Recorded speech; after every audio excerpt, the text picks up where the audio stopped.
You know what the legacy at Army is at the end of our last game, everyone is crying in tears of upset because we lost to Navy again. It's 15 years in a row. He's like, what I would like is when we hand the jersey to the next guy, that we're having tears of joy, that we're so overwhelmed with emotion by actually doing something that we never thought possible.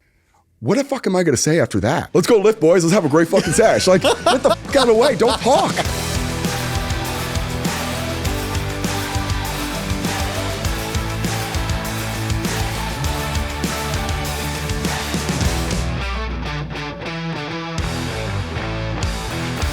The Coachemup podcast has partnered with Allegiate. Let's go. Not only is Allegiate found in 85% of Power 5 schools, but they also offer at-home solutions from racks, flooring, rigs, barbells, bumper plates, your favorite accessories like straps and weightlifting belts, you name it, Allegiate's got you covered. Go to allegiate.com/coachemup and get access to the same equipment that they're using in the best facilities with the best athletes on the planet. And now, back to the show. Welcome to the Coachemup podcast. I'm Tim Riley. I'm not joined with Zach Zillner today, but that's okay because I am joined by another Tim, an even better Tim, some might say, Tim Caron. Wow. Hi. Tim, hey. What's up, man? Better Tim. I don't know, man. Just two Tims in a room. Yeah, that's it, man. Doing their thing. We were talking about this off air. There are not that many Tims out there. No. There's not. It's a strong Irish name. It is. What's your full name? Timothy Philip Caron. Hell yeah. Mine's Timothy Patrick Riley Jr. Just unforgivably Irish. Yeah. Well, my middle name's after my father, but yeah, he's French Canadian. Yeah. The whole thing. Yeah. It is. It's definitely a thing. Yeah. So now that people listening and watching know both of our legal government names, it might make sense. I know who you are. A lot of the listeners almost certainly know who you are. Maybe not everybody does. So for the people who don't, who is Tim Caron? Timothy Philip Caron. And how'd you end up here with me? So let's start at the beginning. I think it'd be fun. I was going to be a math teacher. And yeah, I got my math degree, started doing my student teaching. The vision was become a teacher, coach high school football, and just ride off into the sunset. And then I started doing math teaching, and I hated it. I absolutely hated it. All right, what did you hate? Was it being a teacher? Was it dealing with the kid? Like, what was the... How vulgar can I be on this? Dude, let it rip. This is your podcast. I thought it was something like math would be like, all right, I can really push someone. And like, I just felt everyone was so soft and pussies. Like, just be honest. Like, they're just, hey, it's going to be hard. Learning's hard. Right. Everything is hard. And so you brought the coach's edge to I didn't know I had it. Yeah. You were like, listen, motherfucker. Yeah. That's exactly what it was. And I'm like doing my student teaching, and I'm not lying. And this is pre-opiate crisis. This kid started selling me drugs in the middle of the class while I was doing my student teaching. Tried selling you drugs? Yeah.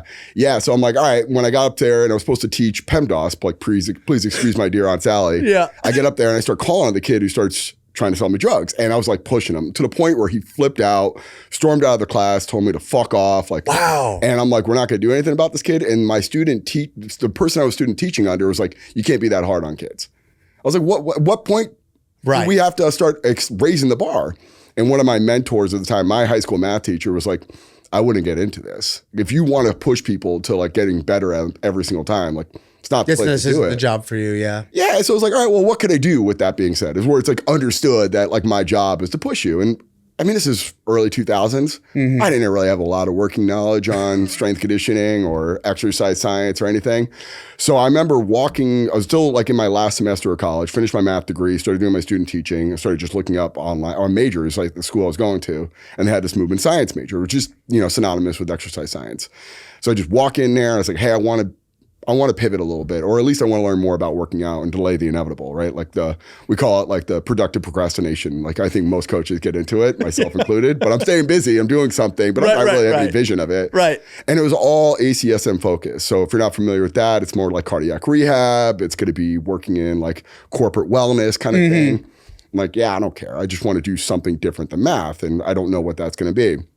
And so I ended up going through that process. And one thing that dawned on me was like the work ethic you get in math, applying it to any exercise science, movement science, you're just so much more ahead of the curve from work ethic. You're just expecting that you don't know everything or you know nothing, and you're just going to work your ass off. And you have to figure it out. Yeah. So like anatomy and physiology or biomechanics or physiology in general, like most of like anyone who's 18 years old is probably going to struggle with how hard that stuff is. Yep. And when they get to that critical juncture of like, you just got to put the work in, man. Like same thing we do with strength training, same thing we do with improving performance. If you're not willing to go through this legwork, and for the record, a little rant here, like when someone like discredits getting like a high level education in strength conditioning, exercise science, and say, oh, you don't need that. Like, sure, yeah, but like I need to know you're willing to go through hard things to get to that outcome. I'm so glad you said that because that like, you know, apart from the conversation of whether it's necessary or not necessary, like that is a weeding out process, dude. Yeah. Like you don't accidentally get that degree. You don't accidentally, sure as shit, don't get a fucking PhD like some of the guests. I've heard it said that a PhD is the single most unhealthy thing a human being can do to themselves because of the amount of dedication, stress, and effort and energy that goes into it. And like, if you can display the discipline, the fortitude, the willingness, and effort to make it through what it takes to get a degree, to, you know, fucking intern do all those things. Well, it says a lot about your character and your makeup and how much you want to do something. Yeah. And we always use anecdotal of like, oh, hey, look at this person doesn't have a degree in exercise science and they're a great coach. Like, sure. Yeah, me. I'm the exception, but you're not that guy. Right? Like, I mean, when I first started, it was like, hey, Wayne Gretzky doesn't work out. Cal Ripken doesn't work out. Right. You're not them. Like, do you realize that? Like, you have no concept. You're not that guy, pal. No, you're not. You're not that guy. They're so much more talented than you are. Yes. And they are the outlier, the exception. Yes. Like me and everyone else, we're not. We got to put the work in. Yeah, dude. And like when it gets to these, like, all right, most of the time it's going to fall into a fraction of everything that's broad and learned you do. But I could pull from that stuff. So now, like the renaissance of all these different concepts, like biomechanics or looking at physiology, and you go through like Joel Jamison's course or FRC or anything that gets really in the weeds on a particular topic, I have such more of a breadth of knowledge to pull from and understand at a higher level. And then when it comes down to practical application, I'm just so much more ahead of the curve on the idea of like, okay, I've seen this now applied in multiple ways, but I also understand the underlying physiology and biomechanics to go into it. Yeah. So it's not so as overwhelming. And what it does is it creates this like fascination or dogma of, hey, now I found the system. If you don't have formal education and you become myopic with like, that's the only thing you should do. And I think it creates these like weird ideologies of like, all right, that's my God and I need to do this exclusively versus having just a huge breadth of knowledge and going through that process of like, EMP 1, 2, going through biomechanics, motor learning, et cetera. Like it's all hard. Did you have a favorite? Did you have a course or an experience going through traditional education where you're like, man, I fucking love this? No. No, I didn't. Because it's like, because where I struggled with was everyone, again, was just doing this as a means to an end to get like a cushy job working in corporate wellness or working as like in cardiac rehab, which you can get in a hospital system and you get pretty much good pay off that. Like, and I was always like, I just want to have a general understanding and knowledge of everything. And when it got to actually, what was interesting in the major I went to was Westfield State College, small state school in Massachusetts. They want to push you to doing like high level internships with cardiac rehab. And I was like, I don't want to do cardiac rehab. I know I don't want to do that. So you could take 2 higher level courses. And some of the higher level courses was like outdoor recreation, or like one of the ones I did was women in sports studies. And it just opened it up to like general thought. Like, and anyone's listening who's ever worked with me probably would say like, that's the last guy you should be talking about working with women. Like my wife would attest to it as well. Like, I know nothing about the women's psychology whatsoever. But with that being said is, you know what it did is allowed me to like start doing stuff in my hometown, which was like 30 minutes away from where I grew up. And I started doing all sorts of park recreational programs. So I created a basketball league for women only, and it still exists to this day. Oh, that's cool. And then I created a basketball camp for all genders. And I use that both as like kind of like my thesis for this like work study I had to do. Those leagues are still in existence today. That is really cool. Yeah, it's 20 years and going. And that's pretty epic. Yeah, the town of Enfield is forever indebted to me for developing women's basketball. No one will ever talk about that, but it just allowed They'll erect your statue eventually. There's an inside joke with the people I grew up with that I'm not in the town of Enfield Sports Hall of Fame, and it's just a travesty. Like, I wasn't very good in high school sports, but I think the resume is collectively it sounds like, you are deserving. I am robbed. It's all politics. But what they kind of led to the next step of like, well, if further like made you refine on what you want. So just started doing the internship thing after that, where you just. Where was your first internship? Out of Velocity Sports Performance. Okay. Yeah, if anyone remembers those, like those were early 2000s, big deal. And what interesting at that point, it was all like bodybuilding-esque, right? Like just pump junkie kind of stuff. Like I was just Monday chest, Tuesday back, Wednesday recovery, aka legs, Thursday shoulders, Friday back or biceps and triceps kind of thing. And when I get to a Velocity, God, high school me would have so fucking loved that, dude. Was so good, man. It was so good. I would do my team workout, and then I would work out for 3 hours at Gold's Gym. Just get a sick pump. Let's go. And my coach is like, you need to start doing more performance training. I'm like, I don't know what that means. I look great. Go fuck yourself. Like literally. Bro, have you seen me, bro? Yeah, like a bench of 315 in high school. Chill. Like, I'm good, man. But when it spawned, like it gets to Velocity, I'm like, I was so out of my depth, like in terms of just speed or acceleration, max velocity, change of direction, a program from a resistance training program that was like facilitating to enhancing those things.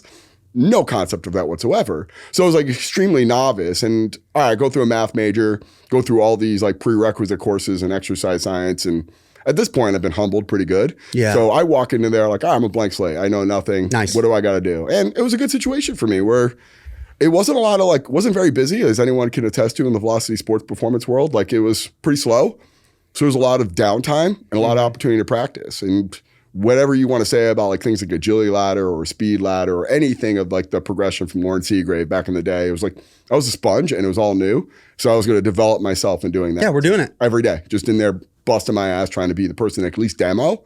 And then over time it starts to demo and then you're coaching. Like I was full on coaching every group and did that for 6 months. And then I was able to get an internship at Harvard. And that was actually a product of doing. Very cool. But you ever like read Malcolm Gladwell's Outliers? It's all these like things that come up at the right time. And Harvard's got 41 sports and 3 strength coaches. Whoa. There's not, at the time, I think they're up to 4 or 5 now, but there's such a poor coach to athlete ratio. Right. So one of the guys who I still think is one of the best strength conditioning coaches I've ever worked with in my life, Tim Caron, he's still there. But it would be so many situations because they can only work out either 6 a.m. to 7 or 3 to 8. They have that dead period during the day at Ivy League schools. You can't touch them. They're not allowed to do anything. I didn't know that. Yeah, it's like high school. Interesting. So you're talking 41 sports crammed in between like 5-hour period. Shit, that's a logistic nightmare. Yeah. So there was like so many issues where Tim had 3 or 4 sports training at the same time. Wait, his name's Tim too? Yeah. And then wow, what Tim. is happening? I know. This is awesome. The world of Tim's. We just opened up Pandora's box. We need like a group chat. I know. I can't wait. Triple T, man. So we get into that like, hey, I need you to run field hockey or lacrosse. And he would have to take another sport. Whoa. So I'm like running sessions as a first year intern way ahead of like when I probably should have been. Of course. So you're just, all right, I have no idea what I'm doing. I give my sheet of stuff to do and I start running it through it. And there's other interns and they're going to be asked to do it too. And if the coach goes up to him like that person can't do it, you have a pretty clear indication if you're cut out for it or not. Yeah. And never had that come up. And it was always, all right, you can take this group, you can take that group. So I was like, glorified full-time strength coach without the pay, but just have a ton of experience. And then so invaluable. It was. I was just getting my reps. Can you, because this came up in a podcast recently that we did, and I forget with who, so forgive me, whoever the podcast was with, but we were talking about how valuable it is to actually spend time coaching programs that you had no influence on writing. Yeah. Just showing up and just having to coach it and starting to like develop opinions and take note of like, well, why are we doing this? Why did they program that? Is this effective? Would I do it that way? Yeah. Like all of those things, while it's like on one hand, it might feel like kind of shitty to just show up and like have to just like do, you're just like kind of facilitating. Yeah. But actually, if you're an active participant in that facilitation, God, what a fantastic learning experience. It is. And don't rush to do the actual like writing of the program. Right. Like, and in the back of your mind, you're thinking, what I would do differently. Totally the whole time. I mean, at least I did. At least you're ambitious enough to at least have that thought process of like, eventually I'm going to be doing this myself. Yeah. I would like to see. Yeah. When I'm doing this, I'm not doing this fucking drill. But like the third internship I did was at Georgia Tech, and that was the first message I got from Eric Ciano. And I got so lucky with my coaches that I work for: Craig Fitzgerald, Eric Ciano, Aaron Off. How the hell did you? Okay, so how'd you get from Harvard to Georgia Tech? And you're on your third. Applied. Really? Just cold, you were hungry. Cold emailed. Yeah. Just hey, I would love to intern here. And at that point. And Coach Fitzgerald did an amazing job because he was at the end. He's like, I would like you to stay during the summer. And I was like, actually applied to Georgia Tech. He's like, I'll call him right now. So he called Ciano and was like, hey, this guy you should hire right now. And Ciano probably was like, I'm not going to hire this random kid from Connecticut at all. Rightly so. No experience, no background. This is ACC football. Right. And he was like, you'd be an idiot not to hire him. And that was enough right there. I remember being in the office with him feeling so uncomfortable. It was just like, I was like, this is, people complimenting you are like always like, especially as like a person that's so deferring to other people and their successes. You're like, all right, cool, man. I'm glad you think so highly of me. And that was like the sole reason I got it. But I remember walking into Ciano's office. He's like, all right, you've probably seen some stuff at Harvard and Velocity Sports Performance. You probably got your own opinion. What I want you to do is when you see something you don't like, write it down in a little notebook. And when you're in charge, don't do it. Wow. And it was like, okay, clear understanding. Like shut your mouth and just shut do the job. fuck up. Yeah. Do that. I can't believe. It was great. What an incredible, what foresight on his behalf. I probably dealt with like so many. That's entitled. very impressive. Yeah, but there's probably so many over entitled or like feeling like I'm better than the people I'm working for. People write like, it down on a notebook and then don't do it when it's your turn. Yeah, exactly. What a fucking legend for that. But like opportunistic luck. And I'm like, I mean, the other part too, where it's just like, I can totally see why people struggle with the notion of free interning and basically living on pennies and like doing nothing. But like I got so like lucky in so many regards. A couple of my friends lived in Waltham, Massachusetts. They had a futon in their kitchen. And I'll say, what do you want for a month to let me sleep on it? And they're like a couple $100 a month. So I was able to do that living in Boston. Not even far from the snacks. No doubt. If you think about it. No doubt. And then I was able to go to Georgia Tech and I went on Craigslist and I found a place that was closest to Georgia Tech. Right. It was in a really bad neighborhood. And Ciano was asking me where I was living. And I'm like, I'm living on Howell Mill Road. So if anyone's familiar with Atlanta, it's not a great area. And he's like, you live in where? And he's like, let me come by and see it. And it was this weird, like, I don't even know how to describe it. It was like a halfway home, like where people like. You were living in a halfway house? Kind of, yeah. It was bad. Like there was homeless people sleeping on the front desk. Were you interviewed getting in where they were like, do you have a desire to be sober? You're like, yeah, sure. No. It's like when I had to put the deposit down. Oh, I see. You know what those are called when they don't actually hold anyone account? It's called a flop house. Yeah. I know this because I've been sober. You lived in a flop house, Coach. Yeah. So Tim, that is by far in terms of rankings of what people are willing to do to get to where they want to be, whatever it takes, that is number one on the list now. So you have everyone else just got bumped down. You didn't know you were doing it? For the record, I had no context. But it's still, that does not matter, okay? This is like that moment my dad drove me down to Atlanta. He was going to take a flight back and he's like, it's going to be rough. And I was telling Ciano about it. You lived in a drug house. Yeah, he's like, where are you living? He's like, let me see it. And he's like, oh, the fuck, man. Like, all right, like, I'm like, I already paid the deposit. Like, I'm in, man. I can't afford anything more. And it's like, all right, whatever. Like, just don't walk outside. So Ciano picked me up every single day out of pity. Yeah. Like, he picked me up every day. And anyone who knows Eric Ciano, he's the most regimented psychopath in terms of like, everything's got to be meticulously planned out. Mm-hmm. So he's like, I'll be in front of your house at 4 a.m. every day. Be ready. Yeah, exactly. So I would get to work at 4 a.m. The rest of the staff wouldn't get there till 5. So he would, whatever Ciano does from 4 to 5 a.m. in the morning at Georgia Tech's like office, who knows? But you're just sitting there twiddling your thumbs. And there was like a couple random moments of like, hey, do you want me to set up everything? And he's like, yeah, sure. Set up the warm up. Great. Set up the warm up. There's still 45 minutes to go before even the rest of the coaches get there. Right. So I'm like, all right, I'll set up every first lift. I'll set up A1 in every single platform. And we had 16 platforms. So I set up 16 A1s. And then from there, you're like, all right, like, you want me to set up B1?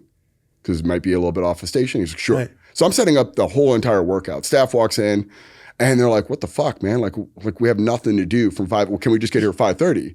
So like staff started coming in a little bit later. Wow, you literally made everyone's life better by making your life miserable. Yeah. Well, I was like, what else am I going to do? And right, plus, you had no choice. Well, yeah, but also too, I'm not probably was going to get murdered if I didn't, right? So like the man, the alternative. Yeah, Viktor Frankl would be like, good job, man. You really sought that out. So I got in there and I'm going through that process.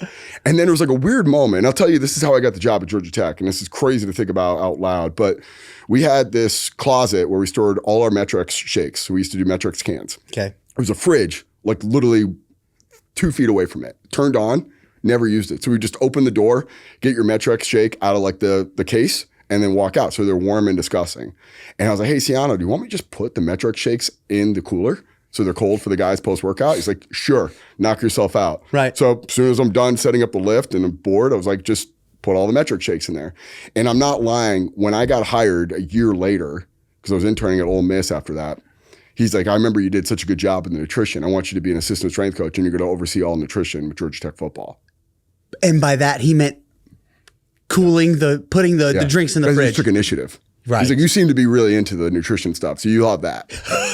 Like, all right, cool. So he just wanted to hire you. Needed a good reason. Yeah, exactly, right? Yes, So that but there's like, I think it's a great lesson of like, there's always gaps, there's always blind spots, there's always opportunity, and if you're too big to do the small things, like, you're gonna miss it. Yeah. And how are you going to delineate yourself from the thousands and thousands of people who have aspirations of working in the team sector? Mm-hmm. Like, most people struggle with the notion of like, I get 10 to 20 resumes as a college strength coach to intern for me.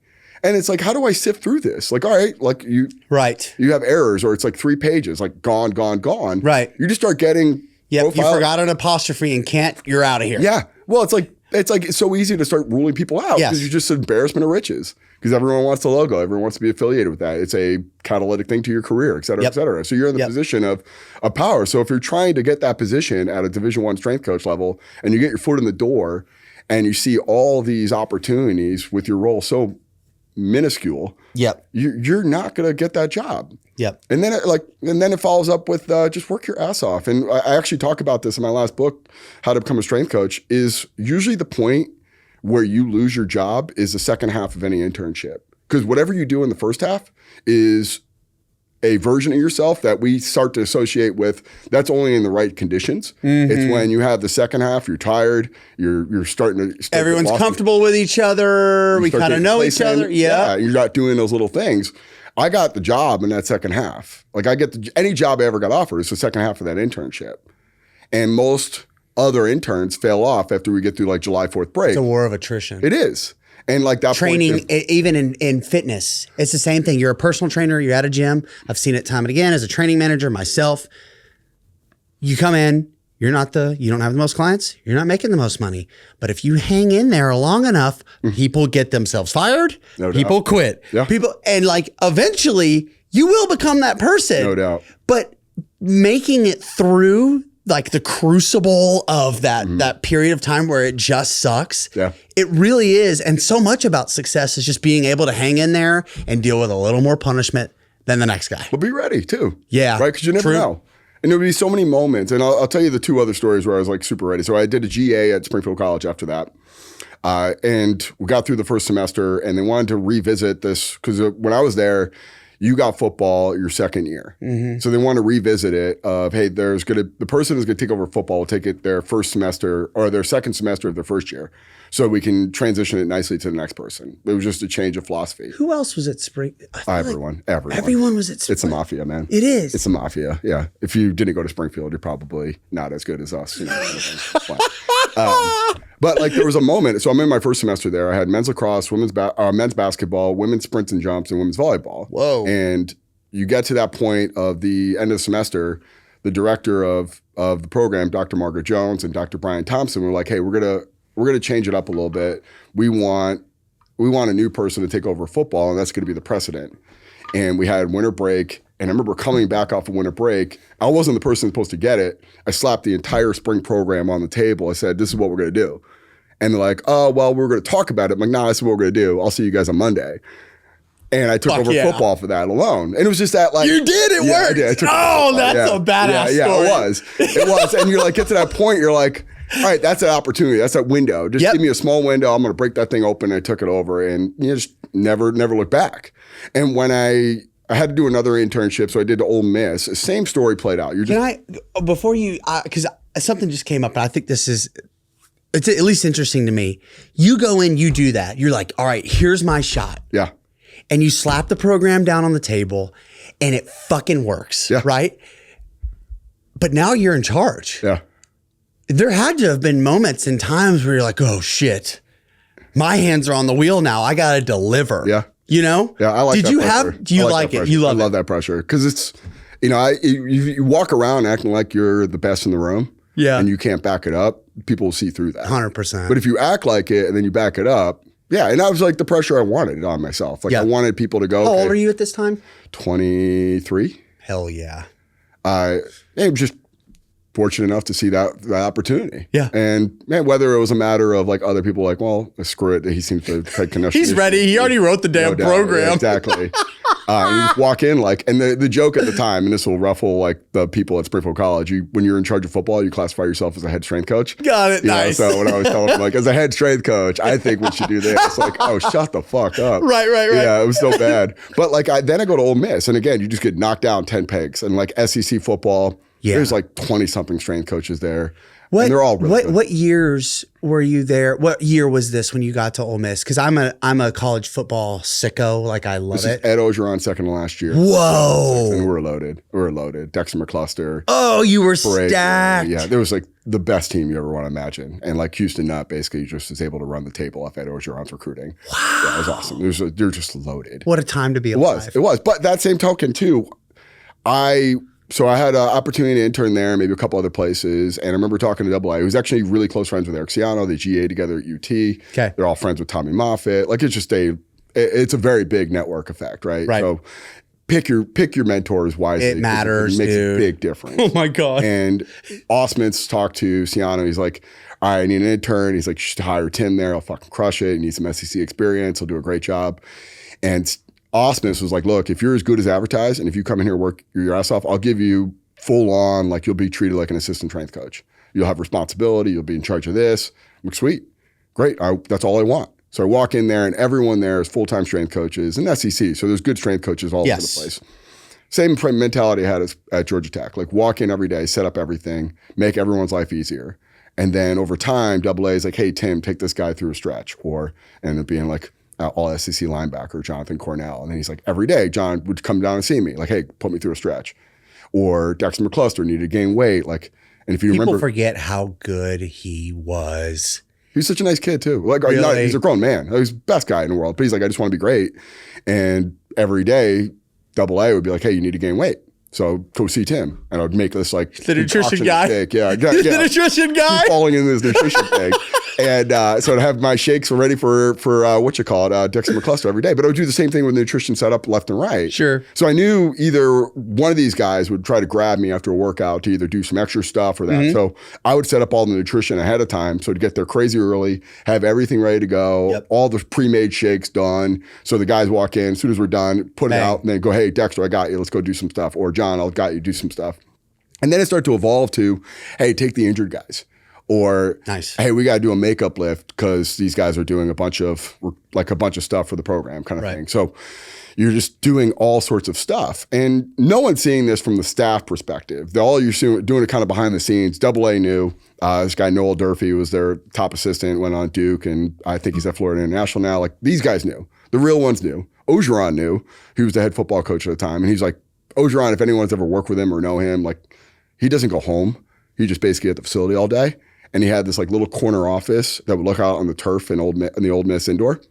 And he'd see me setting up, doing everything. And I remember he came up to me about halfway through the summer. He's like, just want to let you know I see you. Wow. All right, cool. Like, and he would tell AA, he's like, if you get a position, I want you to hire him. Wow. And it came up at USC. That was a big reason why I ended up getting the job there because of that like pretense alone. But at the end of the summer, so we do these like, if anyone's worked with college football, you have like this mat drill type of thing, right? Like, yeah. You just go through this. It's more for the pageantry kind of thing. Yeah. You know, the like tradition. We're all like getting ready for like one heartbeat kind of mentality. Right. But it's pretty nerve wracking. You got 100 something guys, SEC football players, like anyone who's worked with high level football players, like they're just sharks in the water. They see blood. They smell your weakness. Yes. So if you're not confident, if you're not poised, and like we have some really good strength coaches out there trying to deliver on this mat drill. And it was like down, ready, set, go, and you do this and you start giving commands. If you're like fumbling your words or flustering or stuttering, like the wrong crowd, they'll pull you out. Like they'll pull you out mid. It's so it's so dejecting. It's so dejecting. So my last day of the summer, I got mat drills, and you're talking 105 SEC Ole Miss football players, stud team, Ogeron inspired. Like last day too. Yeah. So he's like, double A's, you got it. So I get up there, and all the staff is like hazing me before, like, you're gonna fuck it up, you're gonna mess this up. I'm like, You guys don't know how good I am, but you'll see. And I fucking smoked it. I mean, like I crushed it. And I remember done with it.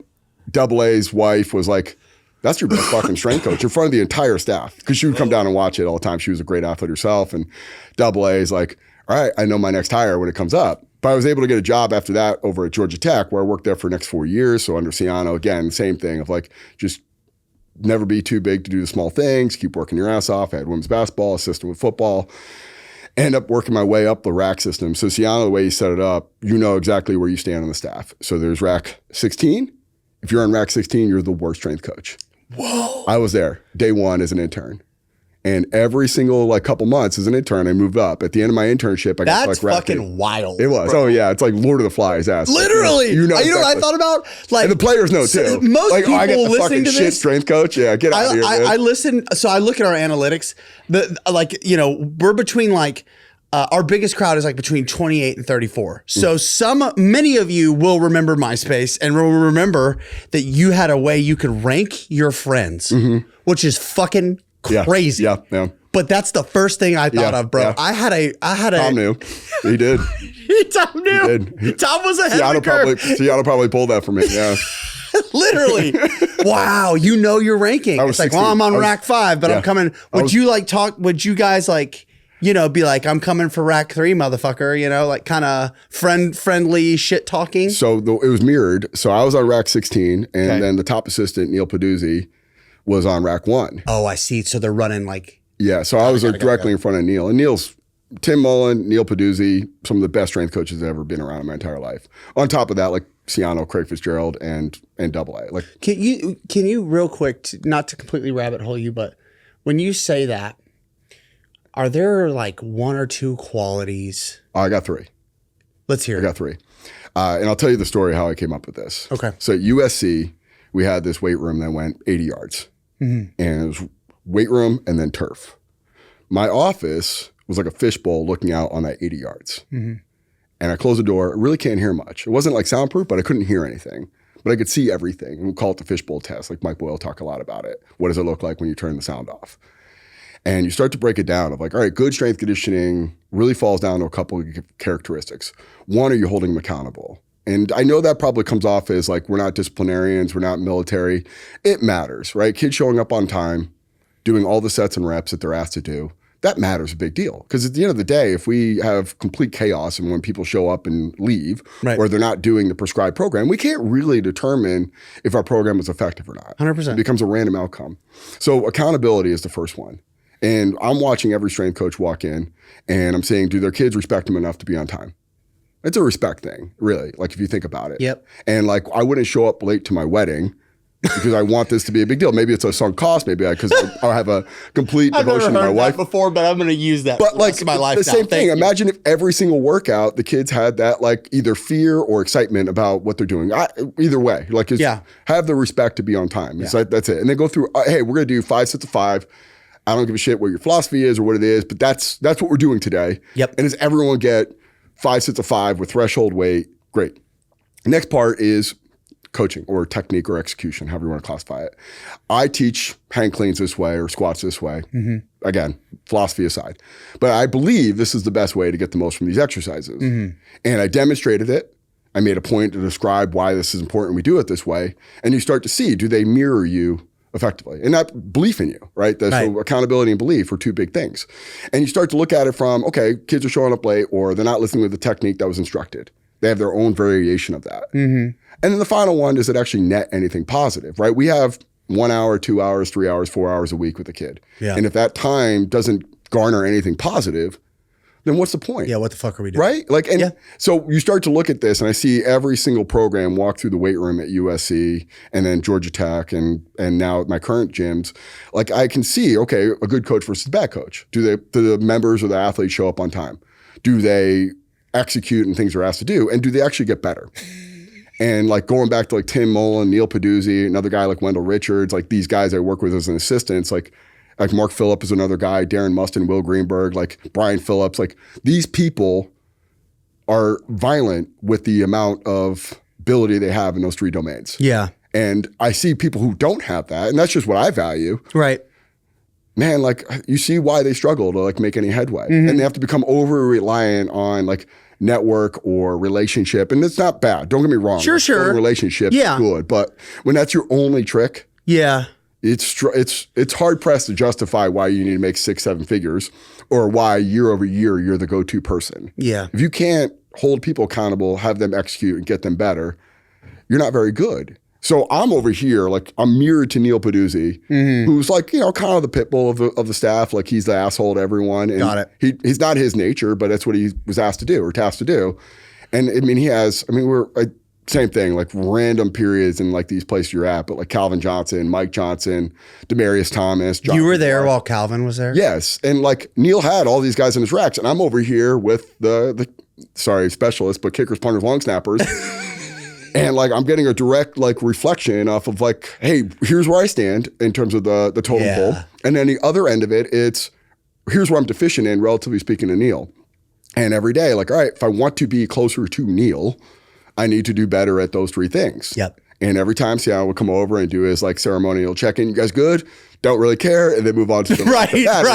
You know, Rack 16, we all right? Yeah. I bet you are. Yeah. But like they're smoking hang clean, smoking squats, they're crushing. And he's like, God dang, man, you guys are fucking training over here. Yeah, and like, hell yeah. I gotta get you moved down. Yeah. And I remember like these like meetings, like every day we'd have our staff meetings. All right, Tim, you got racks 15 and Punter 16. just hit a hang clean PR over there. Yeah, exactly. And he's like, I remember like every couple weeks or so, like, all right, Tim, you're gonna take rack 10 and 12 today, like, or 10 and 11. Right. Like, oh shit, like, all right, let's fucking go. You know, I'm actually getting some starters here. And then by the time I was done at Georgia Tech, Neil had 1 and 2, I had 3 and 4. Wow. And it'd be every day, and you know, rest in peace, but like Demarius Thomas, and then we would have Roddy Jones, a great player, Jonathan Dwyer, like all these amazing players. So I knew exactly where I stood and what I can handle. And then going to USC, you know, AA was very, very open to giving me a lot of authority and autonomy. Yeah. He had like this random meeting with me one day, like offline. He's like, look, I want you to take over all programming and I want you to take the top guys. And AA is very much so. What a fucking dream scenario. Oh my God, yeah. No doubt. And did you know that going into it, that was what it was going to look like? Or did you have an inclination that might be the case?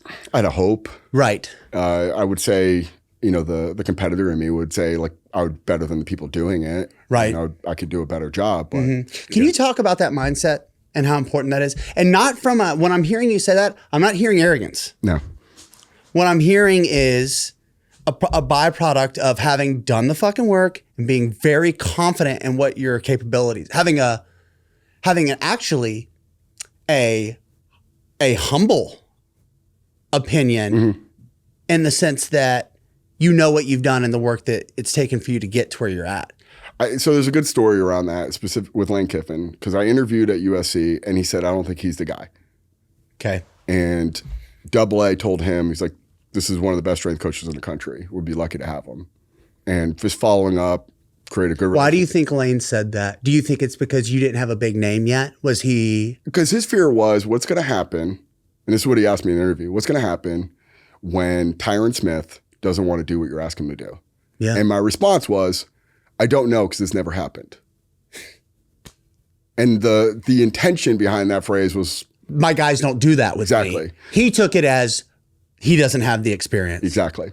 And, you know, I'm 5'8", 200 pounds, and you're working with monsters. Yeah. Like, if it came down to, I'm like, granted, I know that having this like dynamic with football is like alpha and very, very like eat or be eaten. And these guys smell weakness, but you know, as a whole, like, I mean, it's not this violent place that like basically people are just getting like slaughtered every day. Yeah, you know? it's not the Coliseum. No doubt. 2,000 years ago, whatever. Yeah. But if you got the juice, if you can make people better, all that stuff subsides. Yeah. You know, my best is better than other people's best, so it kind of washes away. But you don't know that on an interview. It's hard to show that. Yeah. But you see me in front of a room. You see me run that match drill at Ole Miss. Yep. You see me at Springfield College. Just give me a fucking shot. Yeah.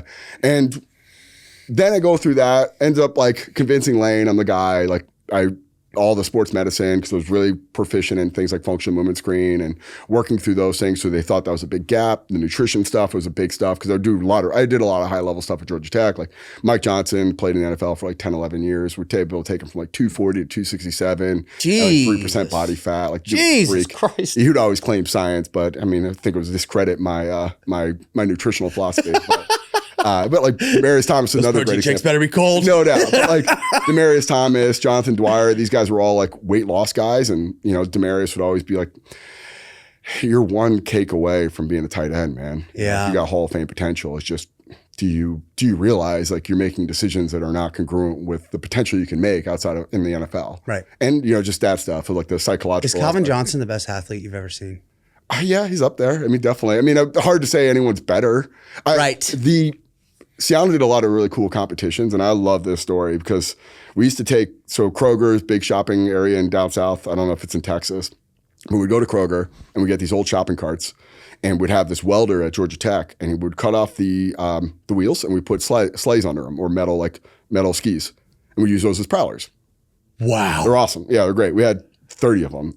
So That's pretty fucking it was cool. good. It was yeah, really, we had metal like agility ladders because Siano was tired of like, so we'd had this rebar just welded to make agility ladders. Because instead of you stepping on it and fucking it up. Because we'd have this 4/4. I took it to this day. I took it to USC and Army, but we had this 4/4 agility circuit at the end of the summer.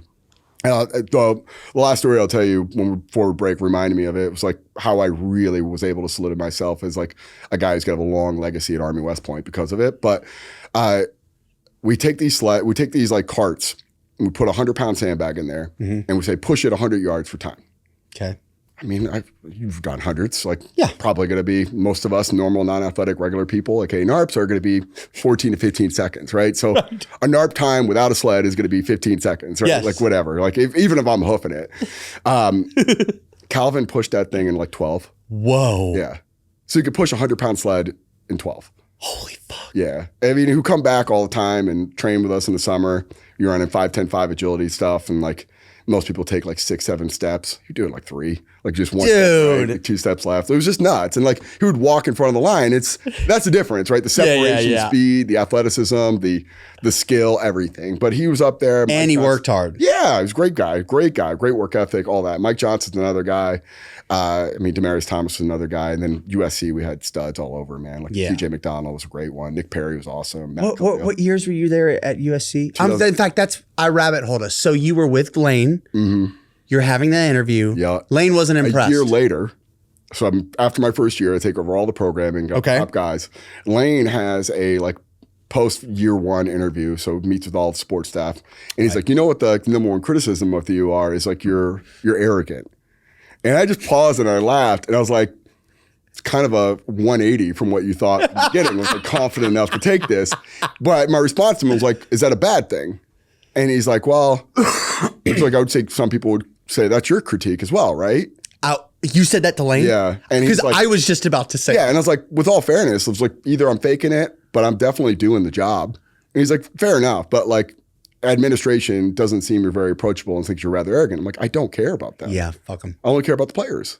Care about you. Care about what you think of me. Am I the guy you're confident enough to do the job? And he's like, okay, that's fair. You're just not going to be able to get a raise ever anytime soon. There are people that are making decisions. It's like, okay, what do you want to say to that? That's a really weird way to tell someone they did a good job year 1. But that was his like feedback. He's like, look, if you're going to want to make more money, eventually we're going to have to sell this to people that sign the checks. Okay, there you go. And it was good feedback. Yep. I was like, but I have to be that in order to be what I am with the background I had. Basically off the pretense of, hey, you're going to work here. Like you're going to have to exude a lot of confidence. Either it's false bravado or it's actual like legitimate confidence. Yeah. And that was, okay, there's a fine line between confidence and arrogance. And that's where it probably landed on.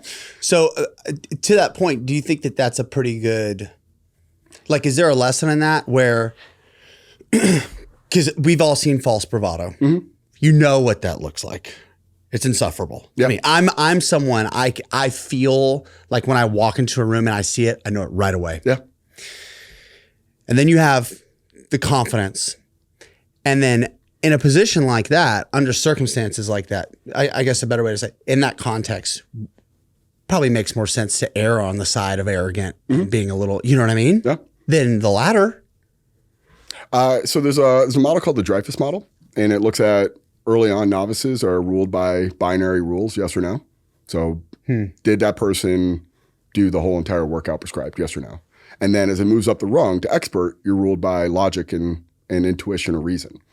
So it's a little more gray. It's a little less binary. Yeah. And what I'll do is when I evaluate our coaches at the gyms I run and operate, I'll look at them from early coaches, year one coaches. Like, are they checking the boxes and doing a lot of binary things really well?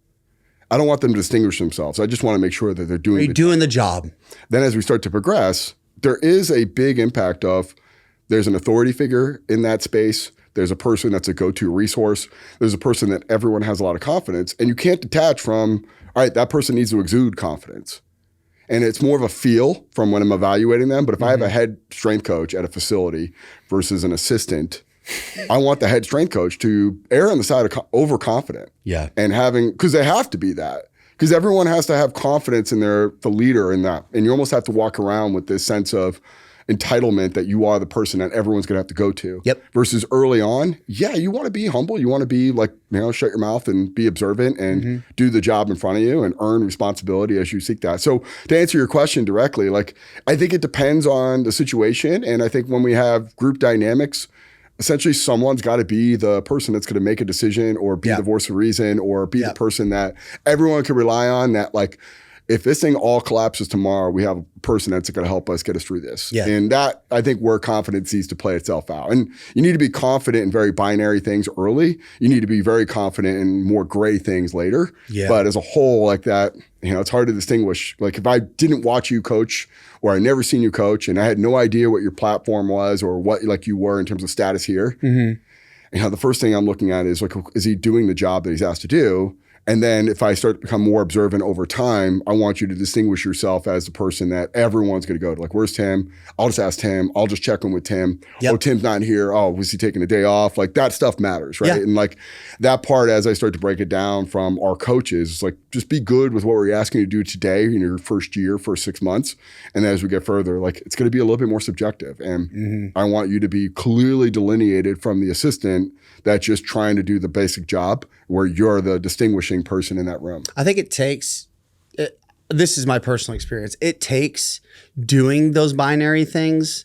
Look, even outside of professional, just career stuff. I mean, just maturing into an adult human being of that owning those things that are black and white, yes, no, and having boundaries and understandings about what those responsibilities are, and then demonstrating a level of mastery over those things. And then for me personally, it gives you the foundation and the launching pad to then venture outside of that and explore the gray in a way that, and begin to own it and operate within that space with more confidence. Because you know what? This just came to me. Pat Davidson, there's a quote he said a long time ago. It stuck with me forever. State troopers get to speed on the highway. And what he meant when he said that is like, once you understand the basics and the rules and what's being asked of you in that safe space, you then, and you show that you know it well, and you have a level of mastery in it, then you have the opportunity to elevate into the gray and operate with some more freedom and do so in a way that is acceptable, frankly. Yeah. I mean, Mike will talk about it. Boyle will say, like, learn the recipe, and then when you start writing the recipes. Like that evolution as a coach, just be confident with things that you can clearly say are good or bad. And then over time, be very confident with things that are less definable. Yeah. And as a whole, like, I yearn for those days of just being controlled by binary, because everything is this like shade of gray. It's hopefully just being a little less wrong. Right. On average, and that part is, I wanted it. I coveted it. I just was so yearning for that. And then you get it and you're like, I yearn for the opposite of just going to work and, no, that's not a good rep. That's a bad rep. Or no, you didn't do your full set. Like, there's 3 more, et cetera. Like, that part of just having very clear, like, I know I did. Because when you go home at night and you're trying to validate who you are as a person in your role, it's hard to like really validate things that are so like gray. Yeah. And like, I think I'm doing a good job most times than not, because employees like working with me and members seem to enjoy it and athletes get better, et cetera. But it's that like, it's not like it's clearly definable, and I'm accepting of it. I know exactly that's progression in your life, but the truth of the matter is I do more of like in-person coaching. I don't care if they pay me anything And don't say that out loud, I guess. But just because I want that, like, I want to have that direct, like, experience of, like, I know I did a good job today because this person went up on all their lifts and they did it with great technique and they got all the sets and reps, et cetera, et cetera. Like, that part, I have to find ways to balance that, whether it comes through me training or other people training with me. That's clear. Like, I need to have that.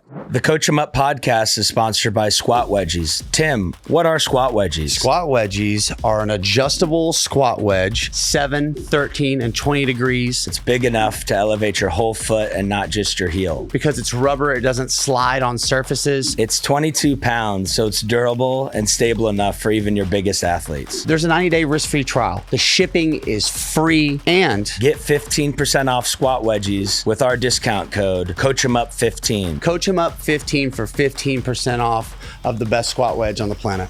How long were you at USC? 4 years. You were there 4 years. Yep. 2010, 11, 12, and 13. We had 2 10-win seasons.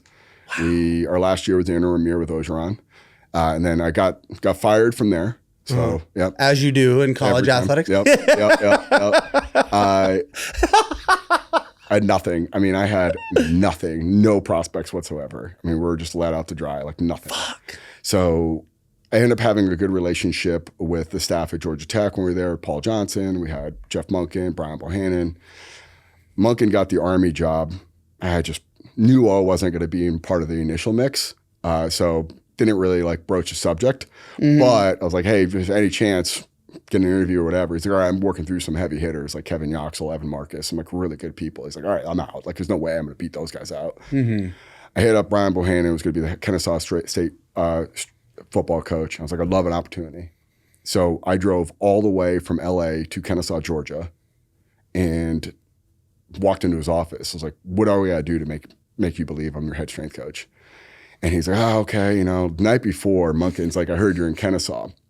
And I'm like, yep, there's a small circle. Right. And he's like, well, let's just, Ciano called me, he said I should interview you, so let's just check it off the box. But I already told you, you're probably not going to get the job. I'm like, sweet, awesome, I get it. And he's like, and it was like a really moment, like, it was like, so I get this call the night before, I'm in Kennesaw, Georgia. He's like, interview, but it's probably not going to work out. Yeah. And I mean, if anyone's ever interacted with Jeff Monken, it's like, don't get your hopes up. The guy is just brutally honest. So like, he had a really interesting question. Like, he's like, what would you do day one? I was like, well, let me ask you, what would we want to look like 4 years from now? And he's like, what does that have to do with anything? I'm like, everything. What do we want to look like 4 years from now? What do we want our team to be recognized at? He's like, I want tough physical and training. I'm looking at them reverse engineer everything from that moment, what we want to look like going to our first game of our 4th year backwards to day one. So if it means starting behind the line, if it means showing up on time, doing what we're asked to do, if it means putting them in hard situations, if it means that we have a standard and we're going to hold that standard every single time we do something, we're going to work on that day one. And it's going to be bad. It's going to be really bad. And I'm accepting of that because I know what our outcome is going to be if we're playing tough physical and trained football. And he's, oh, okay, that's a really good answer. No one answers that way. Yeah, Sounds no one nice. answers that way. And I'm like, all right, cool. Like, he's like, all right, well, like I said, like, no promises here. Good luck tomorrow.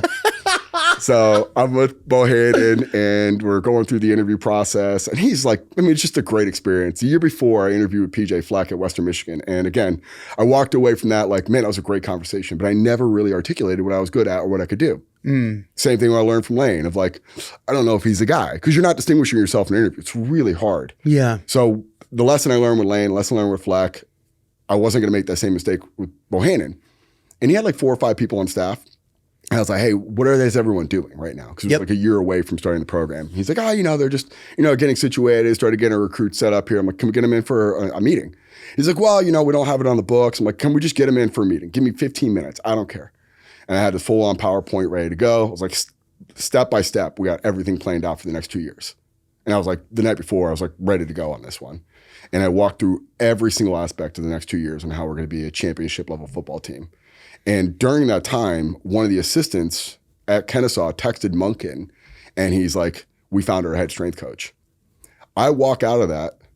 Bohannon's like, that was awesome, man. I was super impressed. Like, we're definitely going to follow up on this one. Like, you're our guy, just a matter of timing. We don't need a strength coach if we don't have a team. Right. But great, awesome, man. I appreciate the opportunity. So I'm walking out of the interview, get in my car, start driving back up north to Connecticut, where I'm originally from. I had no plans. Monken calls me. He goes, I heard you crushed that interview. I was like, yeah, I guess so. He's like, you want to be a head strength coach in Army? Wow. And I was like, yes. And he's like, when can you be here? I'm like, tonight. I'm already driving heading that way. He's like, where are you? I'm like, I'm in North Carolina right now. He's like, well, no, I'll be there tonight. And he's like, well, I'm like, no, I'll be there tonight. I'll be there tonight. I don't care. And he's like, okay, great. Just drive here and we can sort it out. And then he calls me back like an hour later. He's like, well, we got to talk about the contract. We got to talk about your staff. I'm like, I already got 2 people ready to go. And he's like, well, who are they? I'm like, this guy, Will Greenberg, he's at App State right now. Talked to him. I said, if I get this job, you want to come? He said, yes. He's like, well, is he already a full-time strength coach? I'm like, yeah, he already quit his job. He's like, what? And I talked to Darren Mustin, who's the other guy who was working with me at USC. And I'm like, yeah, Darren Mustin, former assistant football coach with me at USC, captain at Alabama. He's ready to go. He's like, how'd you get these guys so fast? I'm like, I've been waiting for this. Yes. I've been waiting for this opportunity. Much like I presented that program at Springfield College. Like, yeah. I had these guys in the actual bullpen ready to go. So I'm driving up to Army. I signed the contract the next morning. Wow. Will and Darren are flying out that day. We were ready to go. We were full staff ready to go. Epic. Like 2 days later. Incredible. 2 days later, we're ready to go. And what year is this? 14, 15, and 16. Wow. And it was about as bad of a team you could never inherit. Like there's a reason why you get hired. Like usually the predecessors they either just didn't do a great job recruiting or developing or whatever. And great kids, loved them to death, but man, they were awful at football. Yeah. Bad football players. Our second year, we go 2-10. We have 2 FCS losses, which is kind of a death sentence, like probability you're going to get fired. End up getting to the third year, and that was the point where I really came up with strength deficit. And that, like the book I wrote about, like, all right, how do we, if we have nothing else to lose, what else do we do? Like, at what point do we go, what are we going to wait for here? Like, do we just keep going the same generic prescription of 5x5, et cetera? Or do we really try to challenge ourselves? And we have big guys who are too small and we have skill guys who are too slow. What would we do? And just started to bifurcate and split. And the reason why you want a really good staff that you can trust, that you give autonomy to, is because if you want to have a program that's catered to position groups or sides of the ball, et cetera, you need to be able to split and divide. And I was very confident that I can send my skill guys out with my staff, my part of my staff, and I could take the big guys in with the other part of the staff, and we could do equally as good of a job. Yeah. That is very blurred and who's the best in the room because we have the best people around. And knowing that every single one of them is going to have an incredible opportunity short term, and I need to think, how am I going to replace them as soon as they leave, because we can't drop off. Yeah. But we would have that, like, at the end, like, we had a completely bifurcated program. It was like skill and big, and combos with big, because triple option football is basically everyone inside the box. Oh, shit, that's right. Great. It's awesome. Just get them strong. It's awesome.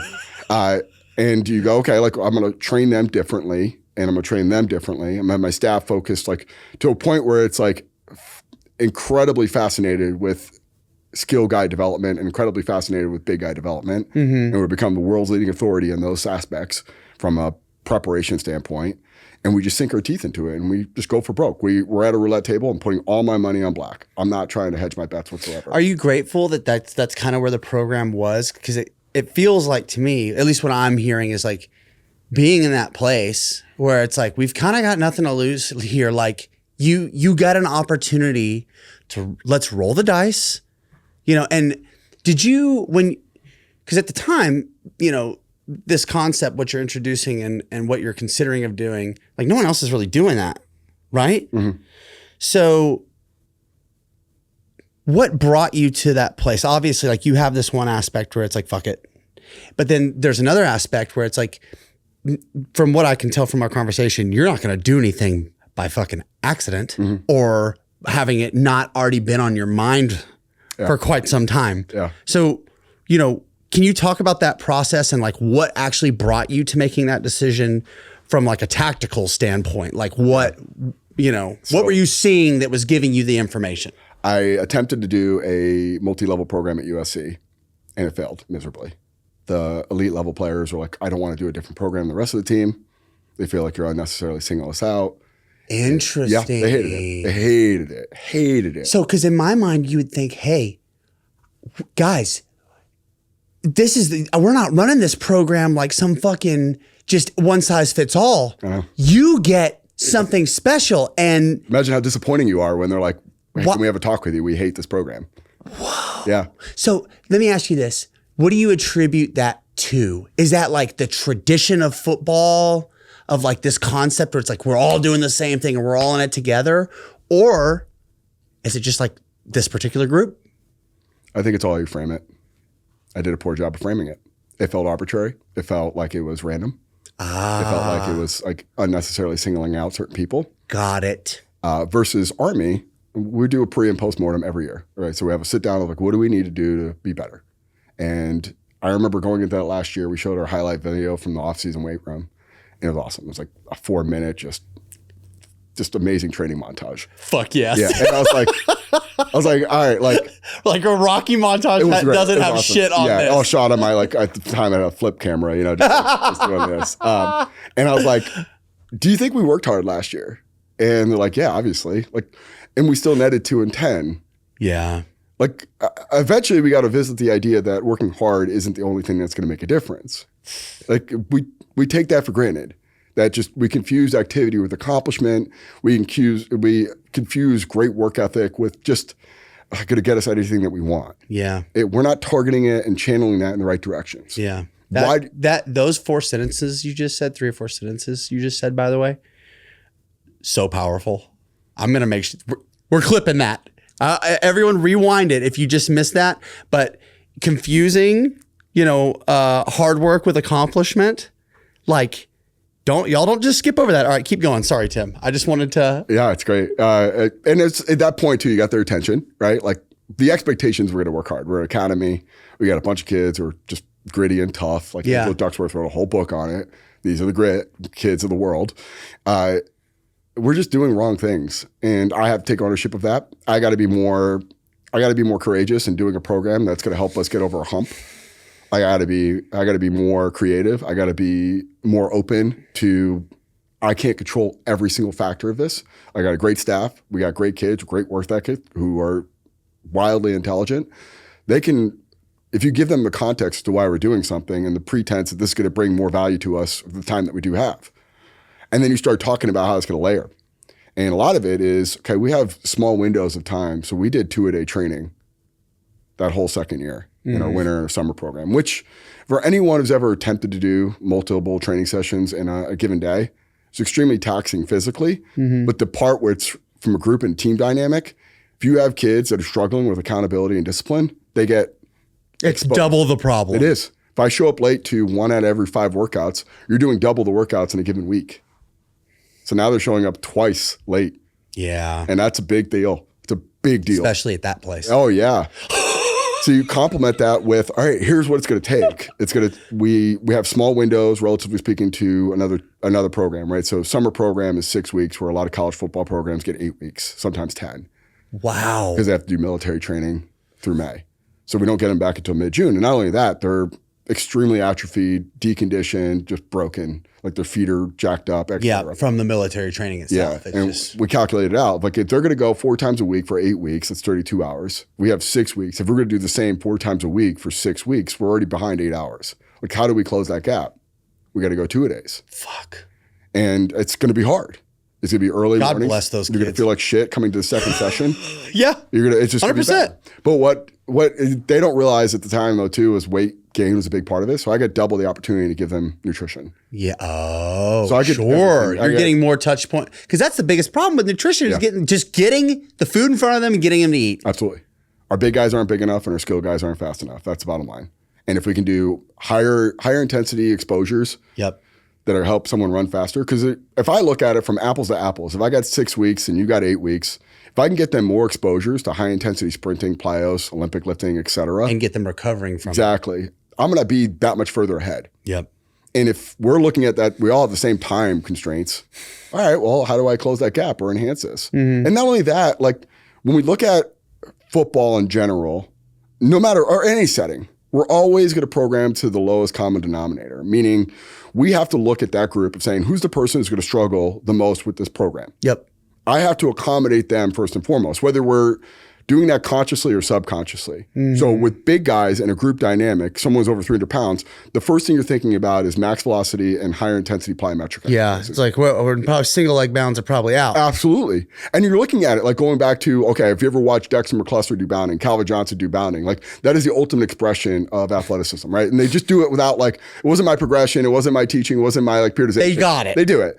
Now, how do we get that closer to that with our skill guys? Right. And they feel hampered, right? They feel like they got a ceiling on their level of programming and developing because they're having to essentially compromise what they can do because of the big guys can't do everything they can. And you see it come out a lot with conditioning, like, all right, we're going to do 110s and we might get a little bit longer rest. Or we see it with, we do like a staggered like 40, 60, 80 meter run to work on capacity, et cetera. But like you're always working through this problem set of, hey, the big guys outside are going to struggle with a lot of things. And the same thing inside. The skill guys just struggle with doing 4 days of hard strength training. Yeah. It's just not congruent with what they need. Yep. And if you ever do GPS, like you could see the practice layout and how that impacts total yardage. I mean, some of our guys are putting in 3-4 miles of practice. Fuck. Our skill guys. You talk about like they're all playing special teams. We're going to put them running on routes. and they're going to put them on this field for install or walkthrough or some sort of individual and then come all the way back.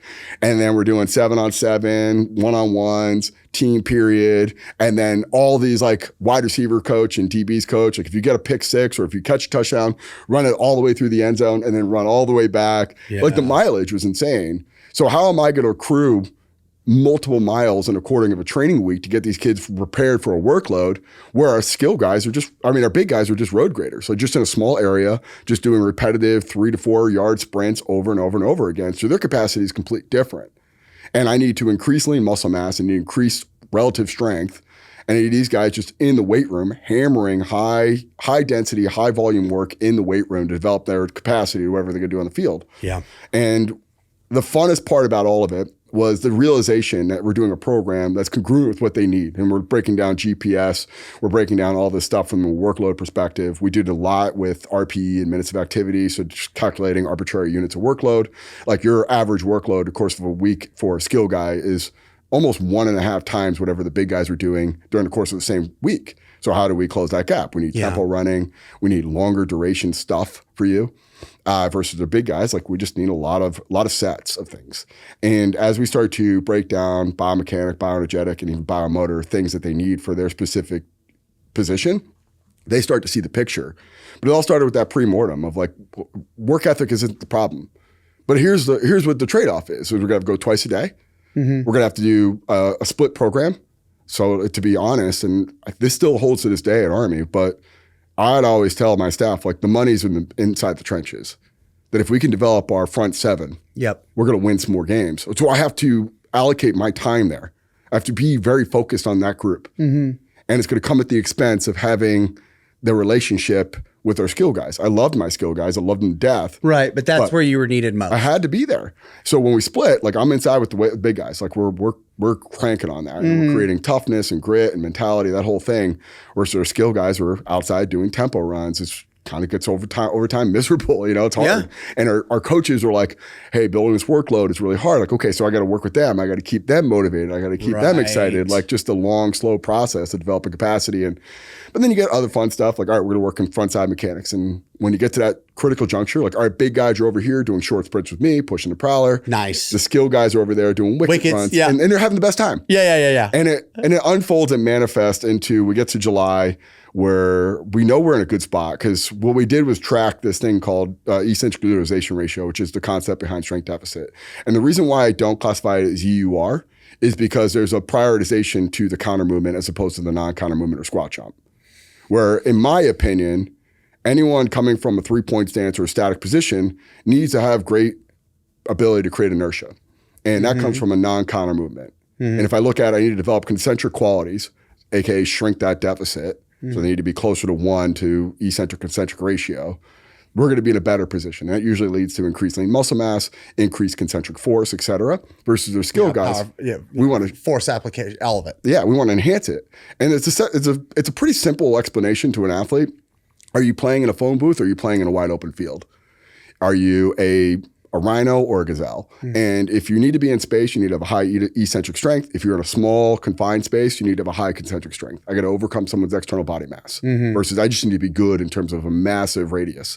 So that process of trying to articulate that to these guys, and they don't need these analogies. They see it. They understand. Right. Like, okay, my strength deficit is where I need to be really good in space. But when we start to look at, okay, we're in a good spot come July, we're increasing this deficit from doing overloaded eccentric in the weight room, shorter ground contact time with our sprinting stuff, so max velocity stuff. We're doing shorter ground contact time with our extensive plyos or just more continuous, robust plyos like bounding or depth jumps or et cetera, versus our big guys. They're increasing the lean muscle mass, they're increasing their concentric strength, that deficit's getting smaller. They feel better in these like points of contact with like individual drills that they're doing on their own. All this stuff is playing out. So now with July, like, all right, he's kind of in the barn right now. We know we did a really good job of this, at least hypothesis, that if I split and divide, big guys need to be big and skill guys need to be skilled. Okay, what is it going to look like in July? And that's when all the coaches come back. So anyone who's ever worked, has aspirations of working in college football, there's windows that you need to present what you do at a high level. Most strength coaches miss that it is a show. We need to put what we do out there to the world that looks interesting, fascinating, and the coach is okay. Like my time off in June was well served to recuperate and get back ready to go because the way they look in July. So you get back out there in July and you're like, we got to increase their capacity for preseason football. We look at it's a 6-day work week traditionally. A lot of times it could be really long, high contact practices. Our workloads need to be matching to that. We need to peak for the energy system that we're going to do during the preseason because that's when most injuries occur because we're not prepared for that.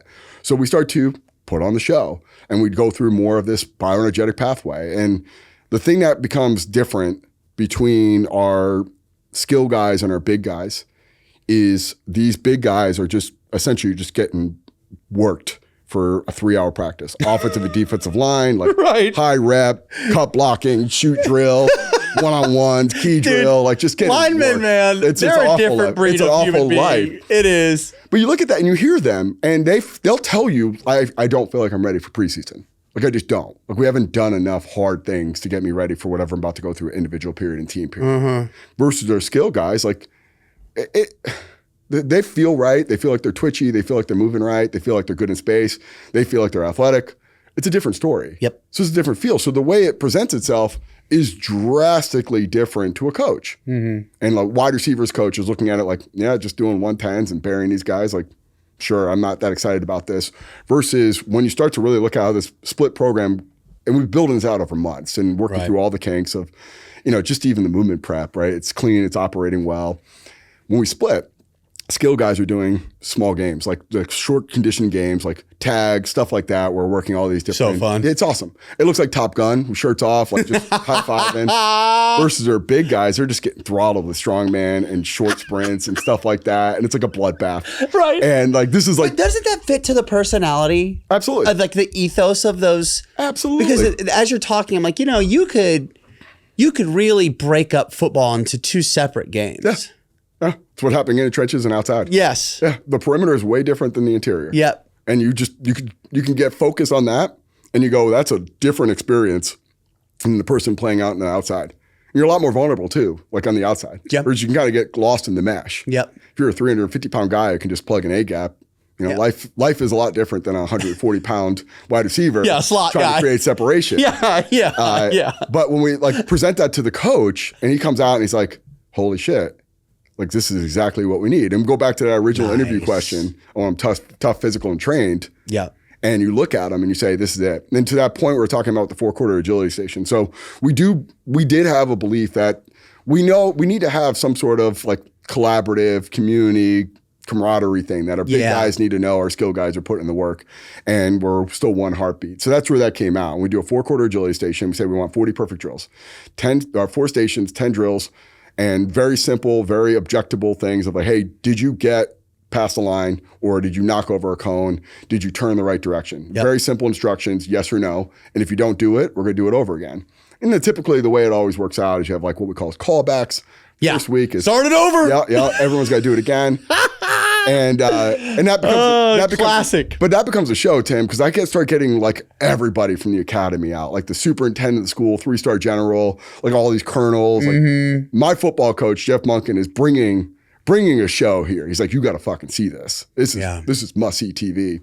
And there was like a moment where we had some great captains, like amazing guys, like just the kind of guys like, I hope one day he dates my daughter kind of thing, you know? Right. And like stress is a great revealer of like how much you handle that like intensity or that environment or just the overall situation. So not only does he have the highest ranking officials in the military watching him. Epic. And you have the pressure of if someone fucks up, we're going to do it again. Right. You know, so it's all playing out, right? So there's this like moment, and it's like the thing that's so interesting in that capacity is no one's intentionally fucking up. They just do it, right? Just fatigue or just being absent-minded, not paying attention, et cetera. They usually knock over a cone accidentally. And then the response to that is going to be really interesting to watch unfold.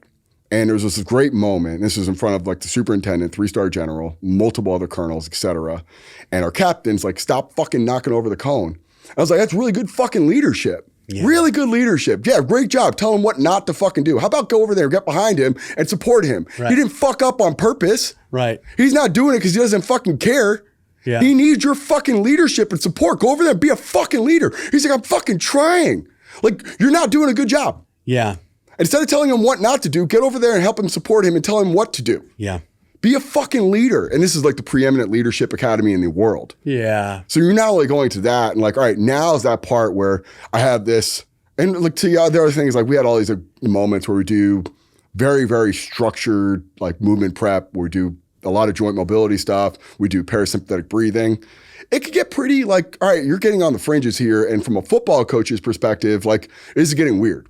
Right. I don't know if I love this. Yeah. And the players, what are we doing? Yeah, the players will get on a table and say, no, we're doing the right things. It was explained properly. We need it. And you got to be able to present it well. But it's all culminating into this last July where if we don't win in this year, we're all going to get fired. Yeah. You know, we're 15 years in a row losing the Navy. We just went off a 2-10 season. And I just took a big shot here. Like I'm going to split this program up. And then we get to this July, and then you see that like interaction with the team captain. And the team captain at Army, you're classified that for life. Yeah, you're captain at Army football for life. And there's more generals that were Army football per capita than there are in any other like capacity in the military. There's more That's wild. Fortune 500 and Fortune 100 executives as Army football players and specifically Army football captains than there are. So it's a coveted thing, right? Yeah. Like skull and crossbones. It's a big deal. Yeah, exactly. Yeah. You know, so like that deal and having that interaction with the captain in front of everybody. Yeah. And they're just smiling ear to ear. And you're like, all right, I know we're onto a good spot here. Yeah. And they come back next week. We have no callbacks. Everyone crushes it. Like Hell yes. The Top Gun looking over there, like playing games and then getting throttled with strongman. And like at the end of the offseason, like we were just like so confident. And just like at that moment, like, oh, it's gonna fucking turn. We knew it. And that was like that point too. It's like, I fucking did it. Like I did something that I was always like curious about it. And that kind of created an itch of I wanted to pursue a new challenge. Yeah. A couple athletes of mine actually at USC were like, hey, we want to open up a gym. They were just calling me to like pick my brain. I was like, honestly, I'm looking for a new challenge. And that's what spawned like going out to opening up some gyms and betting on yourself, the whole nine there. And 2017, really long intro to my background here, but opened up our first location in 2017 to democratize high quality strength training. And what's the name of the Allegiate? Okay. And the thesis behind that name is collegiate elite, but it's actually Latin for he has chosen. And when you think about that name, it has to stand alone, it has to represent quality, it has to represent elite. It has to connect to something that we really resonate with, that strength training was invaluable to all of our lives, and having a higher quality experience in a world that's just devoid of it seemed to be the right thing.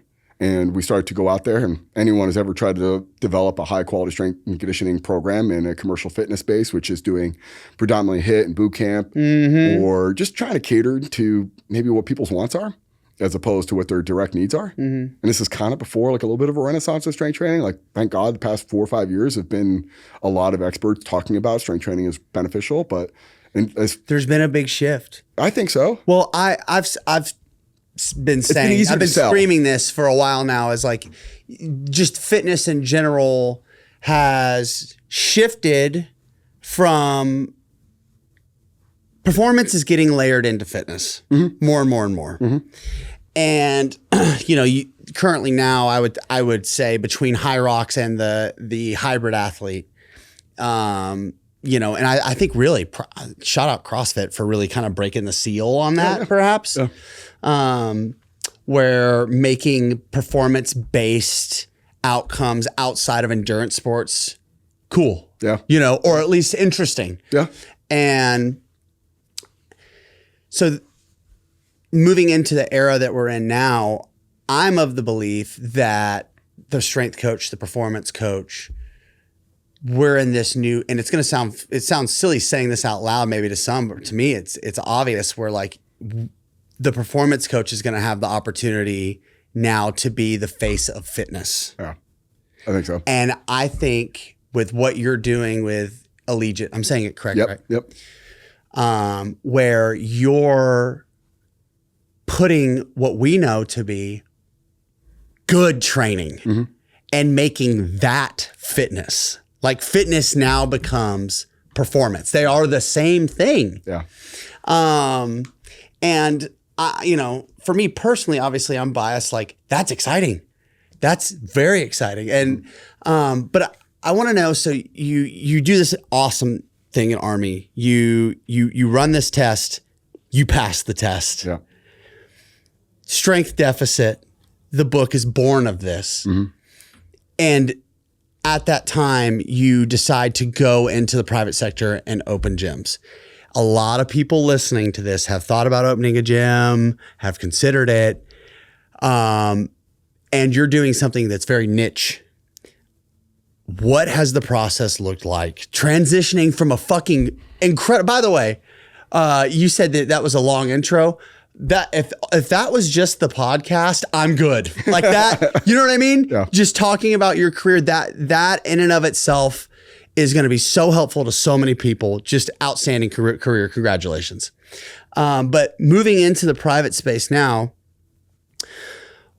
what has been most helpful from your strength and conditioning career and helping you find success in that space? And what are some of the things that you've had to leave behind? Yeah. So one thing that I think is really important for owning a business in general is realizing you have to sell a product. Yeah. And most strength coaches are conditioned to give you the answer. And selling is all about asking more questions. Because there's a trust factor. Yeah. And a person coming to our gym, and it was very humbling early. Like, for the record, at one point, I was one of 132 people who are Division I head football strength coaches in the world. Like, that's a pretty small group, and there's thousands of strength coaches. Right. So I'm like part of a sample that's, like 95th percentile in the entire world. And I'm here available to you, random person who lives in Redondo Beach. Like, that's great for you. Yeah. Right? It's like no one seems to give a shit. Not give a shit at all. They don't fucking care. Exactly. And you're like, all right, that's a big slice of humble pie. Yeah. And then you start to like struggle through starting a business, right? Most good businesses start with a built-in infrastructure of customers, right? Like I'm doing online stuff, or I have like a park workout, or I'm working as a personal trainer. Yes.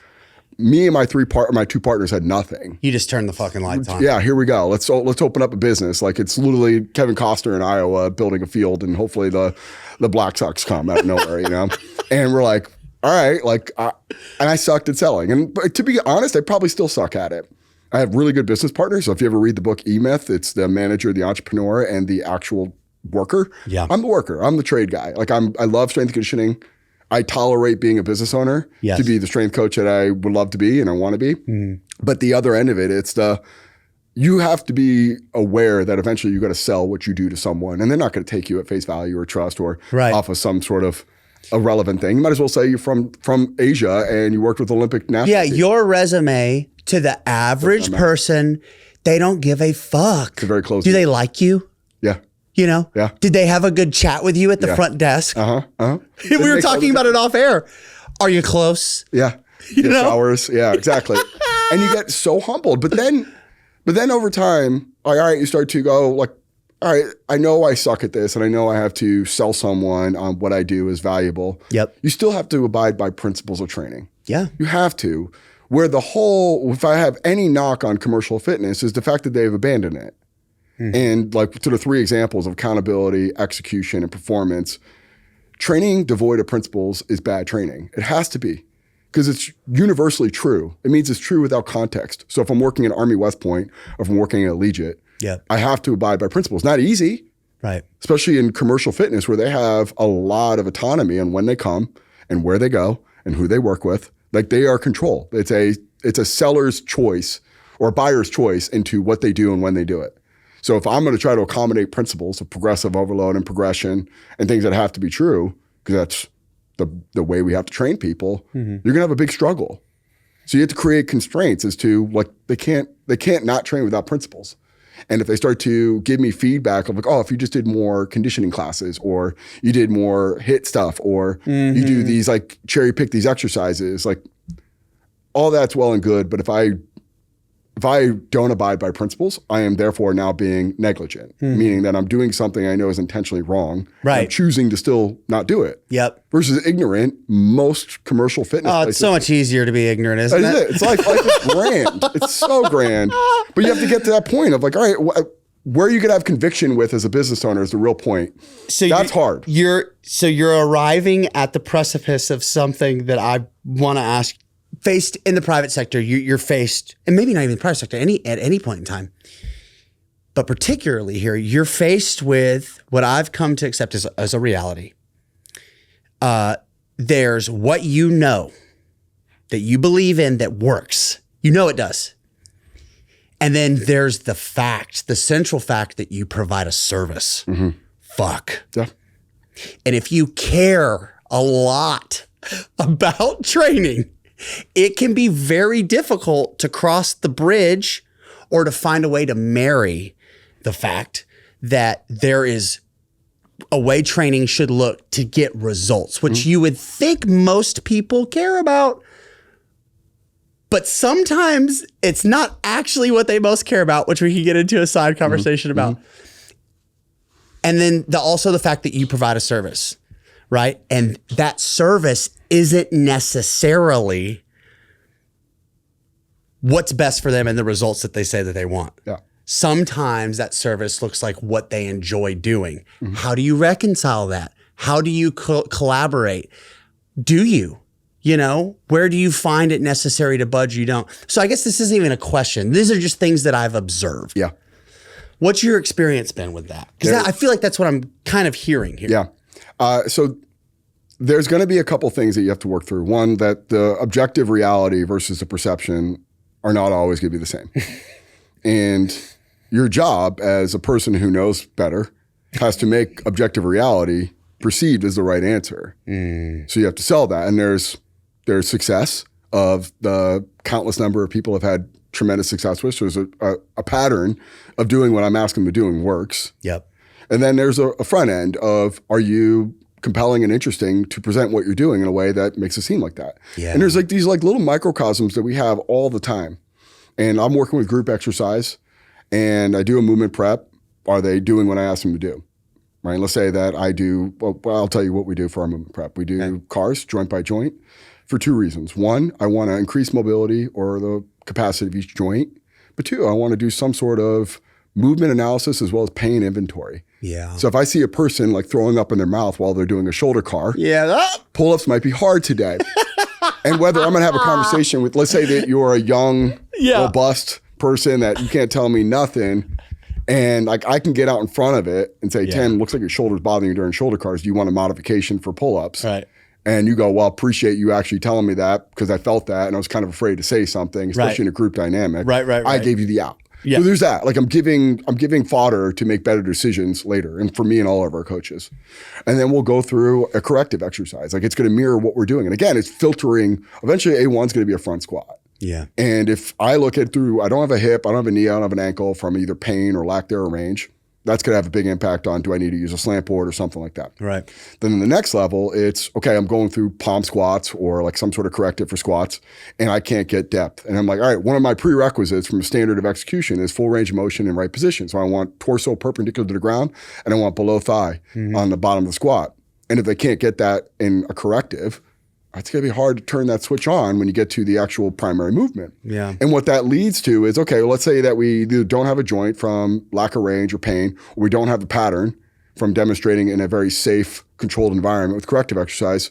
And then we get to that point where that front squat is supposed to yield us some sort of result from doing it over and over and over again, because we're always going to do exercises redundantly to threshold. We're going to push it to some sort of threshold weight of heavy, fast, or long, where the outcome is trying to get stronger, get faster, or get in better shape. And I'm going to use these kind of redundant patterns of push, pull, hinge, and squat. I just need to at least know on the front end, what is my potential on that given day? And then when I'm going through that process of the perception is, hey, I was told by X number of people on the internet that I need a back squat. And I'm having to tell you like, well, that's not the end all be all. Right. There's plenty of other ways to skin that. And then we get you in a session and I find that you don't have an ankle, knee, or hip. You don't have the actual program to do it, the motor program to do it. I can start to build in modifications, lateralizations, or regressions. Like, hey, we'll do a goblet squat today. No worries, all good. Just try to progressively overload from there.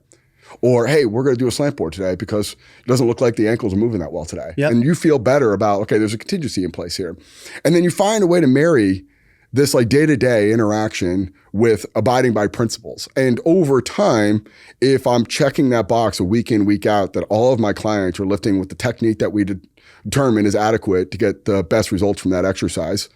And if we look at it from able to go up each week and people are showing up, because the ultimate KPI for any commercial fitness business is attendance and then lifetime value. If they're showing up 3 to 4 times a week and they're there for years, they're not getting hurt and they're probably getting better. Yeah. And if they look at that from the other lens of, they probably like it. Yeah. Right? They're not showing up that much and not showing up for that long if they don't like it. With that style of training and the emphasis on principles and the what I'm assuming is like value building that you have to do up front about why things are done this way. And is there an archetype of person that ends up at your gym more than another, or do you find that it's pretty? Is it painted with a pretty broad brush? We initially set out to get you, like, where do you go when you stop playing and come out to train, and like having a place for the real ones. And what you find over time is, all right, like, you have a pretty good working knowledge on what to do and how to do it. We'll still get a handful of like actual personal trainers and other strength coaches, of full-on members, paying customers, et cetera. Just kind of like Con Ed, or just a way to detach from their everyday. Check out, get good training, do it in a group.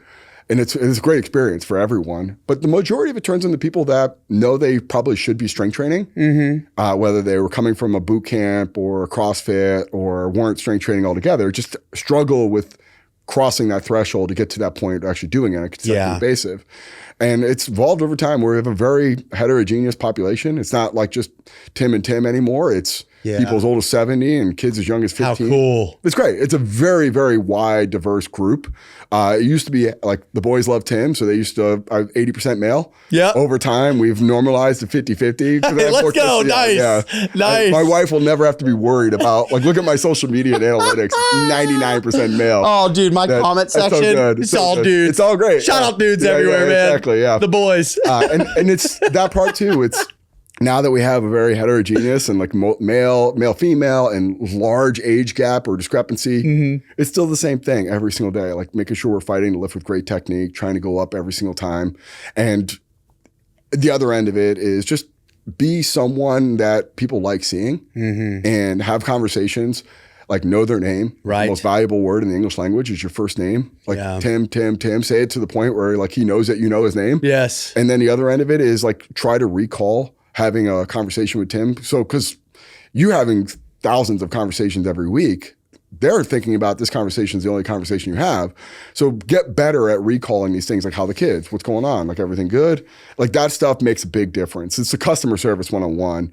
And you start to break that down of like, base everything. The foundation of your business is doing the right thing, right? Like making sure that you're coming in frequently enough, you're coming in over a long enough period of time, abiding by principles, lifting with good technique, making sure every single day we're fighting the good fight to, if you were going to come and evaluate my program and go, okay, this is good. Yeah. It might be empty, but it's good.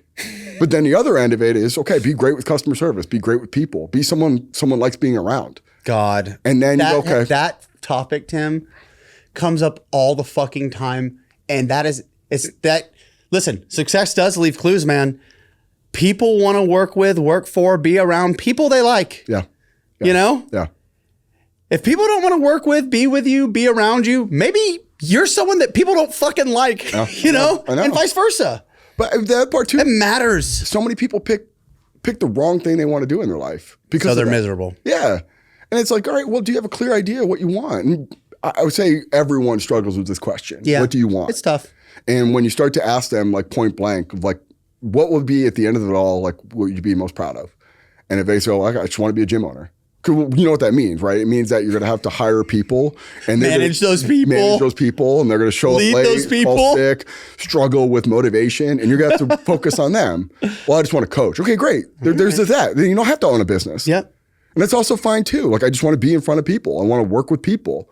And okay, well, why is that important to you?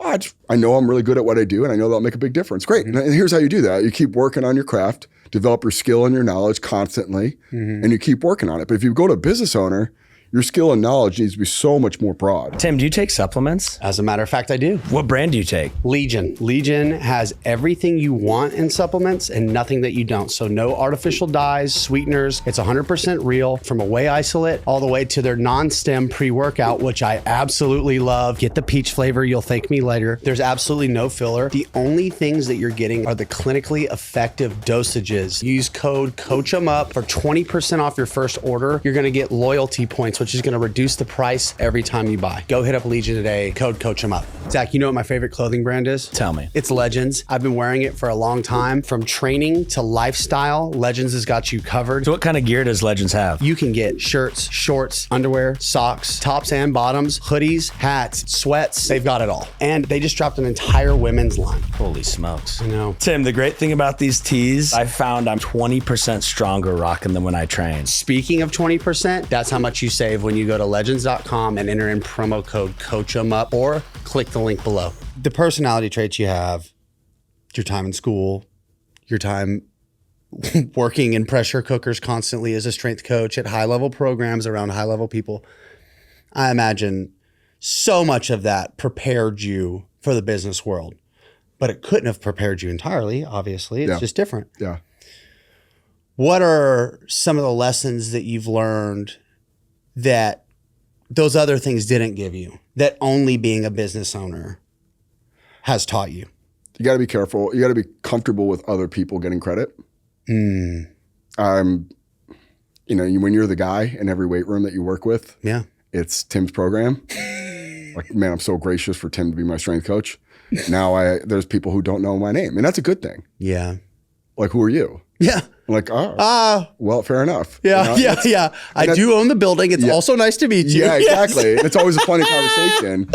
And like, there's times I'm like, I want a quick like dopamine hit of like, I'll coach a class, and people at the end of class like, when do you coach next? Like, are you here often? new? Yeah, exactly. Yeah, are you new here? Or they'll go to front desk like, who was that guy? That guy was awesome. Like, yeah, still got it. You know, but like that part is so critical because you have to live vicariously now through your coaches that work for you. Yeah, They their are the success is your success. Exactly. And like that process, man, you got to have a lot of confidence in yourself. And one thing, and why I crave a lot of like interaction with like clients and athletes in general and self is because, you know, I found the transition to finding validation as being a business owner was harder than I ever can imagine. Like every day I would go home going, okay, maybe I had a very big conflict moment with you who didn't want to lift with the technique I asked you to lift with. Yep. Or or didn't want to hit the sets and reps or cut it short, whatever. That conflict to me still gave me validation of like, I said what I need to say. Not comfortable, but I had that instant, okay, I know I'm doing the right thing here, regardless if it was comfortable versus like I set a PR on my bench or I did something I never thought imaginable from working with you. Like that is an instant validation. All of my validation is delayed. Yeah. It's pushed towards a P&L at the end of a month. Yep. Or some sort of like laggard metric that's coming from poor job satisfaction from my employees. And they're like, I'm not as happy as I was a year ago. And it's like so delayed. So I have a hard time of processing what's good and bad. I get that. As much as I used to, because it was every day. Like, all right, I said the right thing or I got the great result. Yep. Now you got the outcome. It's so delayed. Yeah. And you're like, all right, like, you know, every day is kind of filled with like finding ways to know that you're doing the job you need to be doing and holding yourself accountable. And I'm a perennial walk-on intern kind of mentality. So it's a lot of like insecure based like effort. Oh God, You know, story of my life. Overly tracking out like Listen, KPIs and stuff like that. I have a firm belief that so many people who have had any amount of success, they're fueled by really crippling spaces of insecurity or fear or, those things are powerful. Absolutely. And it's a great motivator if you can channel it. Yep. It's paralyzing if you don't know how to understand it, put perspective on it. 100%. Especially if you compare yourself to social media and like everything else out there. Like, yeah, it's fucking brutal. It's so easy to like go, I think I know more than that guy, but he has 1 million followers. Right. Like, okay, well, maybe that's not what matters, right? Like, that's not what validates you. And like, I have kids too, and like I'm sitting there looking at them going, they have no idea how good of a strength coach I am. Not that you should care, but like they have no idea. Love that they have so no much. idea. How old are your kids? 5, 2, and then we'll have a third one here in April. And you're just looking at your 5-year-old. He's like you have picking no something out. idea, You got no fucking clue. I'm literally the man. Yeah, like you're just sitting there walking around, you're like, bossing me around, getting milk. Do your push-up like this. He's like, shut up, idiot. Yeah, exactly. You're not a great strength coach. You don't know what you're fucking talking about. It's so funny. But like the other part too, it's as I've evolved from the team sector to the private sector, like I do feel a gravitational pull to the team sector and the coaches that are involved with that. And I still, that moment when you walk into a gym and you feel like, all right, this is who I am. This is where I'm supposed to be. Yeah. I still have that with the team sector strength coaches. Yeah. I know that they're working their ass off. They're underappreciated. They're underpaid. And if I can be a voice to cry on or give some guidance and help in any way, because I know that experience, and just also too giving hope and promise of like, you got options, man. Like you can develop an online business today, and you just got to learn how to sell it and market it and put it out there to the folks, and got to get out of your own head. Yeah. Of like, is this in the best interest of the school, or is this like consistent with my personality, or people who know me think I'm being disingenuous? Like, who fucking cares, man? Like, you got to have some options here. How much more lonely is it being a business owner than it is being in the weight room with the staff and being with the guys? And I mean, is it? It is. I would imagine. No, it is. So. It is. It is. Like, it's just so intense, right? Like, I'm spending 60 hours a week. I'm spending more time with colleagues in strength conditioning than I do your family. Yep. And a lot of times as we're working through the circuit of moving a lot, like that is, for that period of time, the most important thing in your life. Right. You get to the point where you get tired of each other. Like that takes time. It takes a lot of interaction to get sick of each like, other. oh, fucking man, like I'm so tired of seeing this person. Like that takes a long time. That's intense. Yeah. And like and then having to still show up and do the job. Yeah, exactly. And just the camaraderie and the community you develop from that. Like, it's significant. And there's a part of me that like yearns for that quite a bit. And I find those outlets. I still have a great network of coaches I still communicate with daily, and that definitely fills me up a little bit. Sure. But that like weight room vibe. Oh God, it's like the best. And you get like all the weird idiosyncratic things of like, oh, Tim walking in with the coffee again. Yeah, and then he puts his hat here, like fucking A. Like I get my fix. I'm in a very fortunate situation. I've got a local high school basketball team that I'm the strength coach, and they just the alumni pay for me to come in and train. Yeah. So I get and it's like 10 weeks. So it's like the perfect amount of time where I'm with them 3 times a week. Yep. I get to know them all really well. We're talking shit. All the vibes are high. It's long enough where like I have no issues with discipline, or everything's yes sir, no sir, yes coach, no coach. You know what I mean? No one's getting too comfortable. Yeah. It's just like all plus sides. And then it's done.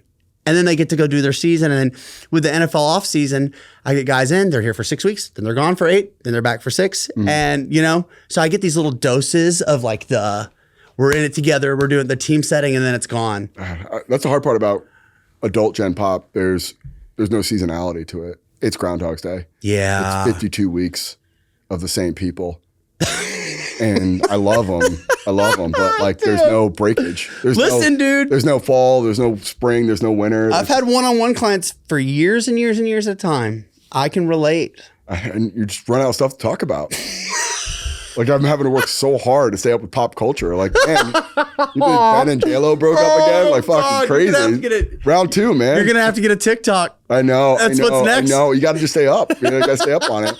And I'm like, so simple. It's like I got a great line when I left Georgia Tech. Paul Johnson's like, I'm just giving you one piece of advice. No matter how much money you make, you'll never change. He's like, you'll still do the same 3 things you do every single day. And it's sure enough. Like, I lift, I read, I eat. That's it. Hell yeah. And that's it. Like, It's not much more. I could be a millionaire. I could be a 100-aire. It doesn't really matter. I'm still going to do those same 3 simple things every single day. And if I'm not, I'm going to find a way to get to do it, right? Like when I first opened up the gym in LA, I didn't have a space, right? And at that point, I was like pretty elitist. I'm like, I'm not going to sign up for a fucking box gym or do anything like that. Right. As I had a kettlebell, I would just swing 1,000 times in my backyard, like just doing that. Dude, I see your Instagram. You still fucking train. I love it. It's just my vlog right now at this point. I love it. Which the other point too, it's like the thing that I'd like to be on social media is like, I'm not holding anything back. That's exactly who I am and what I do. Like, and hopefully that's coming across. Like 100%. You guys are pretty boring, pretty like focused person. No, it's lunch pail. Yeah. Fucking carrying water. That's like it. You're showing up. You're doing the reps. That's all I like to do. Yes, man. And I don't care if I'm a millionaire, I own 30 gyms. I don't care if I'm a head strength coach. Like it's probably still going to be that. Hell yeah. Like anyone out there listening to this, young, old, just be confident in that. That's the part where social media can kind of like everyone's living their best version of their life on social media. Right. It's awesome. Like, yeah. You're getting the best part. Yeah. The PRs, the best fly 10, the hang clean PR. No doubt. Watching me fail on preacher curl. Like oh God, oh God. Like that's not aspirational or sexy, but fuck man, I overshot that way. Yeah. RP 11. Yeah. It didn't seem that challenging, man. Why are you working so hard on that?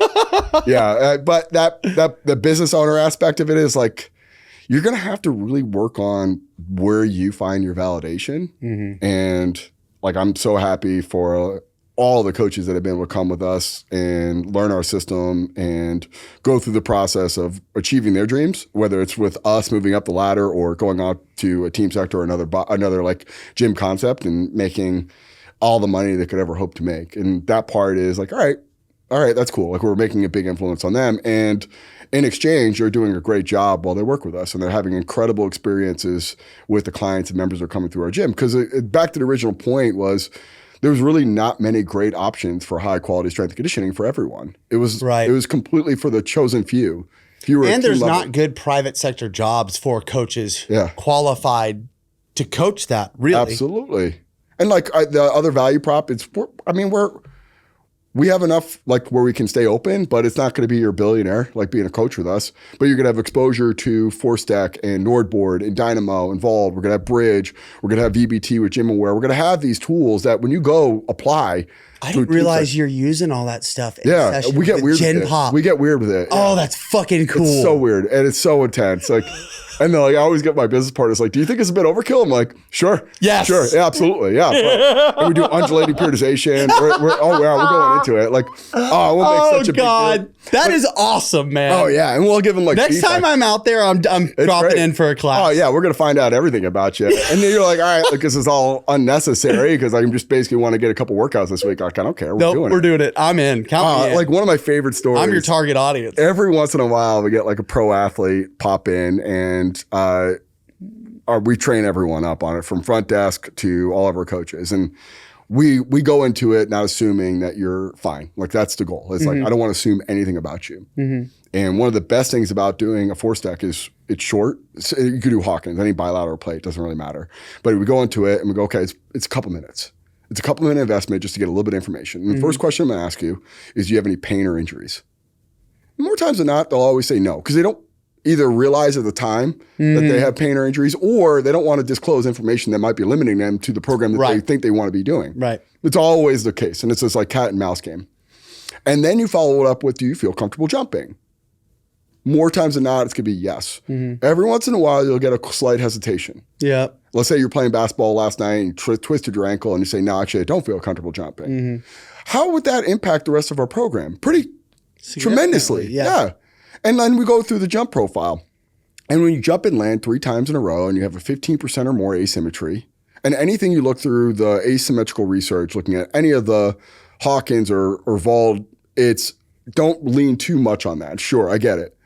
But the more that pattern is starting to unfold itself as consistent, and we corroborate that pattern maybe with a Nordboard, we find that's asymmetrical. Maybe we do a force frame and we look at internal, external rotation or ab adduction, we find that's asymmetrical. Or maybe we do a functional movement screen and we see that of the 5 asymmetrical screens that we had positives, asymmetry on all of them.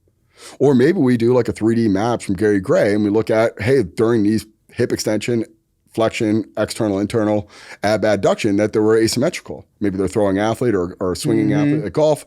Maybe they're just asymmetrical. And then I'm going to start to load you up with bilateral compound movements, push the threshold redundantly. I'm going to squat you. I'm going to hinge you. I'm going to bench you. I'm going to do pull-ups multiple times a week, every single week for 52 weeks for multiple years. And I'm going to push the threshold because it's going to get really heavy, really fast, or really long. Those are going to be the funnels.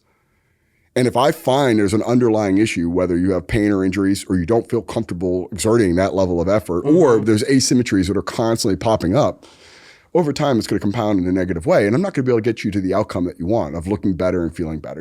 That's usually where it starts. Those to are get the down to, buckets, right? Yeah, I want to get better body comp, or I want to feel better. I'm constantly in pain, et cetera. So we start to break that down. Like, if they just want to look better and feel better. And I know you talk a lot about this on the podcast of benefits of machines. When we started to look at Nordboard and the discrepancy of our posterior chain strength, relatively speaking, to maybe our anterior chain strength, and we start to look at our program of like it's going to be a squat or a hinge, and we see a big gap because doing Nordics with Gen Pop is hard. It's dude. It's a big it's a big jump. It's a big jump, yeah. And we're doing a lot of body weight stuff like hip bridging, or we might do some like physio ball or foam roll leg curl or slides leg curl. Like, they're all good exercises, but the level of intensity and tension you create on there is pretty minimal. Yeah. And then you look at, all right, we're going to start testing Nordboard. Maybe it's not asymmetrical, but 200-300 newtons of force for someone who's an adult male training 3-4 times a week for multiple years. That I got to imagine that's a length tension or a structural balance issue. And you see a person who could squat 150 kilos, and they get to that Nordboard that can only put up a couple hundred newtons of force. Like, that's an issue. And all right, well, there's a gap in my program. I have a blind spot. I've just gone on a hill and said, all you need to do is push, pull, hinge, and squat, broken up into a 3 to 4 day total body program with progressive overload with these progressions, and you'll be fine until it wasn't. And then we go, okay, like Nordboard exposed that I didn't have enough posterior chain, or at least knee dominant. And going from a slide leg curl to a Nordic is a huge jump. chasm. It just is. Yeah. All right, well, I wish there was some sort of like stationary machine where it could work on knee dominant hamstring strength. I wish something like that existed. Oh, fuck. All right. Well, there's machines out there for called that. a seated leg and they've curl. been around for 60 years. And like, they're phenomenal. And you can overload it. And you can take someone with 100 newtons of force, turn them to 400 newtons of force like that. And you see the output of that. And then where you see in the other end it from like a KPI of like, now they're showing up more often because maybe they're recovering better because they have better structural balance or length tension. Maybe they have better output. They now have a higher ceiling for their anterior chain strength, which is maybe what matters more to them, but their body comp improves because they're just building up more muscle. More muscle. And it's like, oh, wow, fuck. And the same thing we found with like vertical pulling. Like, there's a huge chasm of like, all right, you can do band pull downs, you can do seated pull downs, you can do some rowing, you do inverted rowing. But asking someone with very minimal relative strength or very poor body comp to do a pull up, Hard. Big jump. hard. And the test we'll do a biannual, what we call like relative strength KPI. Can you do a body weight bench for reps, and then can you do an open set on pull-ups? Nice. And there's several people that can't bench their body weight and can't do pull-ups. Yep. And they come in, they work their ass off. And that's so hard. It's such a hard thing to process. Someone's coming in 3-4 days a week, can't do those two things. Yeah. And you take it for Well, granted. it's illuminating. I mean, especially coming from the performance background. See, I started on the other end. I started with Gen Pop and was like, fuck, I can't do this forever. And then worked my way, tooth and nail to get into a place where I'm able to work with high caliber athletes. But coming from that background, and then I've done Gen Pop the whole time, right? It is, I think it's easy if you've come from a performance background or you've lived in the performance world long enough. And even I forget. I'm like, man, people can't do a fucking chin up. Yeah. They cannot. And they can train for a long time and still not be able to and get great results and all the stuff. But what a flagship moment for you and that person, though. Yes. Massive. You will be forever, ever their person. I've had several, particularly women that I've worked with whose only goal was to hit one chin up and they're smacking 7 or 8. Yeah. But that first one, that experience, sharing that with someone, huge. They'll be forever your so person. Awesome. You'll be their client forever. Yes. No matter where they go. Yeah. And like that part is, okay, well, if I know I have these blind spots in my program and I'm committing to doing these like big 4 exercises and they have underdeveloped knee dominant posterior chain strength, or they have underdeveloped vertical pulling, whether it's a muscular focus of lat and rear delt, et cetera, or hamstring, or just a pattern.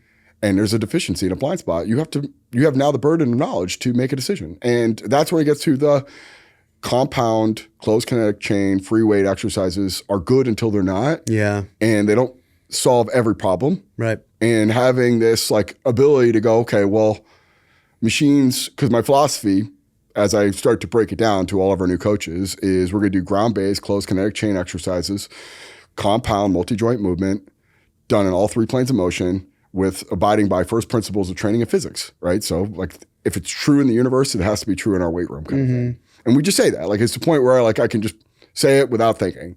And then we get to a point where that philosophy, and the one note I would like to make is philosophy should change with more knowledge. My God, Tim, I say it all the fucking time. Thank you. It's okay to change your opinion when you're given new information. It is okay. Yeah. You don't have to die on the hill. But the mission should still be the same. 100%. Mission. The goal never changed. Yeah. But the philosophy has to evolve. Yes. Until you find, like you're now working, like the whole black swan effect from the Sim to Lab of like, no one believed that a black swan existed. You used to be afraid. So, well, I believe that when I see a black swan. Right. And then you see one and now that's a whole new reality. Right. So you see, hey, hinging and squatting is good until it's not, until you see that you have majority of your adults can barely do 200 newtons of force. And you start to get ranges of like, what's good or bad. Like adult males who are training 3 to 4 days a week for multiple years should be able to put up 400 and no problem. And where that comes out over time is, okay, vault starts come out and they start doing normative data on us and they start to send reps out and they're starting to test people and they're blown away by how many people can just do a 400 to 500 Newton force Nord board without any warm up or any prep or any like psychological, like to just do it. It's just part of the process. That is your litmus, that you are addressing your blind spots and your weaknesses and your ideology. Like, hey, I look at my weight room. You could say, okay, I have a pretty good idea what his philosophy is. It's going to be a squat, hinge, push, and pull, right? That's it, right? You like I have barbells, dumbbells, kettlebells, like and heavy med balls. Very simple. And then I go, okay, I look at that room like for the biggest part of that bell curve, the 80% in the middle, like people who are not supreme outliers, Calvin Johnsons, not supreme outliers, like, a person that's never trained in their life. Noodles. Yeah. Yes. You have in the middle. Like this is going to be very good for majority of the people. But when we start to break down that middle of the bell curve a little bit, you start to look at the people on the south half of that percentile and you go, okay, that's going to expose our weaknesses and blind spots. And the posterior chain, the vertical pulling, or any relative strength thing is going to be a big thing for them because their body comp or their lean muscle mass is going to be extremely limited, whether they just don't have genetic potential or the discipline to do it. Yeah, or both. Yeah, both. And you start to go, okay, well, I have to close this gap somehow, some way, and I need to get tools that will help me do that.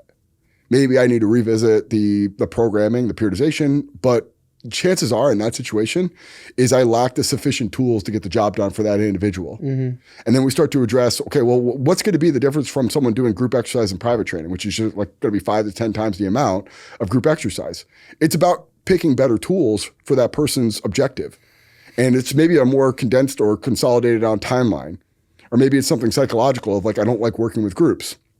And you start to go, okay, well, to justify this 5 to 10x, I need to be very specific with the tools I use and the rationale I'm using with that person in order to get them that value. Yeah. And I'm just closing that gap. And I look at them and go, okay, like I am very capable of toggling up or down the level of tools based off what that person's expectations are.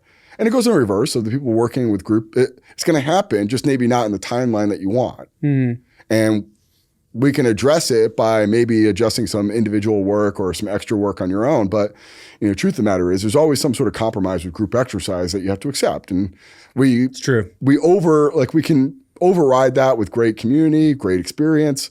Life's better with company. So it's nice to be around other people. Like there's so many stories of people have their network or their friend group from our gym, or couples were evolved from our gym. And that's worth so much more than I got a KPI or someone to be able to do a set of a PR and pull up. But all that being said is like they still got the job to do of I know what my weak spots of my programs are, and I'm so cognizant of that, and I'm constantly trying to limit that weak spot and address it with certain machines or tools or specific means that are going to help me just close that gap. Well, it's just the fact that you're collecting the data, the fact that you care enough to identify, recognize, and, like these things sound commonsensical to you, but most fitness spaces are not taking that level of care. They're just not.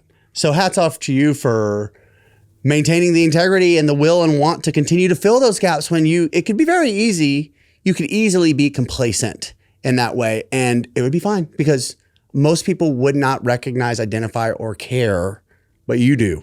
I think that's awesome. I don't want to be blindsided by the Google reviews and the customer, like the in person to person, like, man, it's the best gym I've ever been to. Because it's like a drug. They'll just tell you how great you are. And like you can completely start to ignore this like decaying program. Yep. Like they're lifting with shitty technique or they're not getting better. The coaches are just not saying the hard things that are necessary. Like you need someone. To hold complacency becomes the enemy. In that regard, especially when you're seeing the same people over and over again. God, I've found, and then I'm realizing we're running out of time. I got to get you to segments, but I found that at least in the one-on-one setting is like creating new goals and new challenges and collaborating on those things. It's a must, or else you just kind of get to the place where you're doing the same stuff. And some people actually are okay with that because they're checking the box and they're doing fitness and they're paying their trainer and that's fine. Yep. But I can't. I fucking start after a while. I'm like, Jesus fucking Christ. What do you want to do next? Yeah. Tell me what your goals are. Yeah. All right, Tim. We've gone over time and I'm happy for every single second because I've had so much fun with this conversation with you. We've got some segments here. This first segment is brought to you by Squat Wedgies. This segment is called 3 Things. By the way, Squat Wedgies is a squat wedge company. Elevate your heels, squat low. It's a good thing. Everybody loves that. Use code coachemup15 at checkout. This is 3 things. So 3 things that the young trainer, the young coach, the person either on the precipice of taking the journey to making it in strength and conditioning, or maybe they're already in the mix. What are 3 things, ideas, principles, concepts, actions that they can take to put themselves in a position to have the career that you've had? Know what you want. Whether it's a certain sector, work in a team or public, demographic, work with athletes or gen pop. Maybe it's a little bit higher level of being in a specific location. I want to be close to family, or I have a life outside of work with my family. And then the other part, it's know why you want it. And I always ask, what do you want? And then why do you want it? And there has to be synergy between the two. Because I hear a lot, like I want to work with elite level athletes, which is great. We all do. But I want to help people. You're not really helping them a whole lot. Yeah. They're already really good. Yeah. So if you want to help people, there's a lot of general population that need your help. They need good training. Yep. They need coaches that care. And it's okay to want to help the people that are elite, but they got a lot of people who want to help them. So having that synergy between the two. And then once you have a good idea of what you want and why you want it, you got to form a plan to how to get that. Yeah. And the how is going to be dictated by how strong your why is. So if your why is really good, like it's tied in, it's really noble, it's a great mission, you're going to find any means to getting that. And your how is going to break up into 3 things. It's going to be, okay, well, your skill. If you want to work in the team sector, you want to work with elite level athletes, you're going to have a high level skill. You're going to have a high level of knowledge. And again, for not saying general populations either, it's like low skill, low knowledge. But the more niche or the higher the compensation or the more notoriety, the higher the level, you need to differentiate yourself from knowledge and skill. But the truth is, all of that's contingent upon your motivation to do that. So let's say that you 100%. watch me train me. Yeah, you're like, hey, Tim, I want to be a head strength coach at Division I level. And you watch me train. I have no charisma. I have no ability to communicate to coaches or athletes. You're going to have to work on your speaking skills and your relationship building. And I'm like, I don't really want to do that. My motivation isn't there. It's not. I'm just a scientist. I like to be a curmudgeon in a weight room. There's a saying right now, popularized on TikTok. It says, it's usually women, and it says, if he wanted to, he would. If he wanted to bring you flowers, he would. If he wanted to take you to that nice dinner for a date, he would. Yeah. It's the same. Your actions are screaming what your intentions are. 100%. And if you don't have a clear idea, people will show you who they are. Yeah, and you want something, you know why you want it, and you're willing to go through the trials and tribulations of developing a skill and knowledge to get it, you'll get it. If you don't, okay, you're going to struggle to get it. And there's no victims here. Yeah. There's no one who's lucky. Like certain situations like present itself to be opportunistic, and certain people are just better at taking it than others. But truth is having a poor vision of what you want, why you want it, and not really articulating a plan to how to get it, you're going to struggle. Yeah. Flounder. Yeah. That was excellent. This next segment is brought to you by two Tims. This segment is called Rant and Rave. So the first one is a rant. What are some things that you're seeing in performance and fitness, or a thing I should say, that you're like, God, I would like to see a lot less of that. And then we'll bring it back full circle. What is something that you're seeing that you would like to see more of? That you're like, hey, I like that. That's awesome. I think there's a lot of appropriation of strength conditioning idea, personally. And I think it's coming out with the compilers of saying, I'm taking secondhand information from experts and using it as my own. And it's creating an endless list of stuff for everyone to do. Athletes, clients, they're just now inundated with a never-ending list of something that they're not doing. God, you encapsulated a concept that I've recognized that I haven't been able to quite articulate or find the words for the first time, and you just saying that. So first, thank you. Second, can you say it again? Yeah. We are in an age where everyone we're working with is overwhelmed and just inundated with things to do, and they're struggling to select something that's actually meaningful or impactful. Yeah. And it's all meaningful. It's all impactful, exactly, Tim. Yeah. Well, like what we're finding is more information isn't going to be more beneficial. And where we start to delineate between good and bad strength coaches is the confidence to say, like, in some contexts, everything's important, but in this context, this is important. And if I'm working with a client who's read Outlive, listened to Huberman, loves Tim Ferriss, Yeah, dude. I know that I'm gonna have to work really hard to filter it down to a very needs analysis. Yeah. And they could tell me like this infinite list. And one example of this, I work with a lot of really high net worth individuals, and guy lives literally on Manhattan Beach, right in front of the water. And he's like, I'm really thinking about buying an indoor pool. I'm like, or you could just go outside and fucking swim. And then like a month later, he's like, wow, I heard I need a cold plunge. I'm like, or you could just go in It's literally the Pacific Ocean. It's cold as shit. Yeah. Yes. And I was like, all right, well, do me a favor. I know you can buy it today without even like worrying about it. Can you just go into the water for 30 days, build a habit, and then make the investment into that? Yeah. And if you can do that, great. If you can't, let's revisit that. Like, if you want to spend more Buy the money, tub. if you want to spend more money, I'll gladly take it. Yeah, 100%. Like, but like at the end of the day, Get another membership. But it's always like, it's a distraction. It's like, it's like this thing of like, I'm doing more.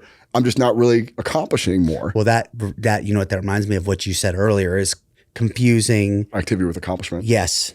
So many people do it. And like, there's a lot of people working really hard, just in a lot of really bad directions. And like the days are endless.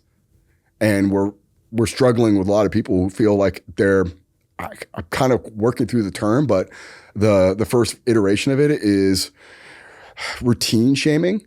Like my routines aren't robust and detailed or leveled enough. And there's always like discrepancies between like, I mean, it's a timeless tale, but nutrition has always been hypercharged with personal opinion and anecdotes. Of like, this diet works better than that diet because it worked really well for me. Right. And when you get down to it, it's just going to fall into some level of fats, carbs, and protein. Yeah. And a certain amount of calories and a surplus or deficit. That's like the basic. Yeah. You know, and then you start to think about it from how we break that down based off a situation or a context or a person's metabolism or endocrine system. Whatever. Preference, exactly. Like, it's going to have a wild different level of output.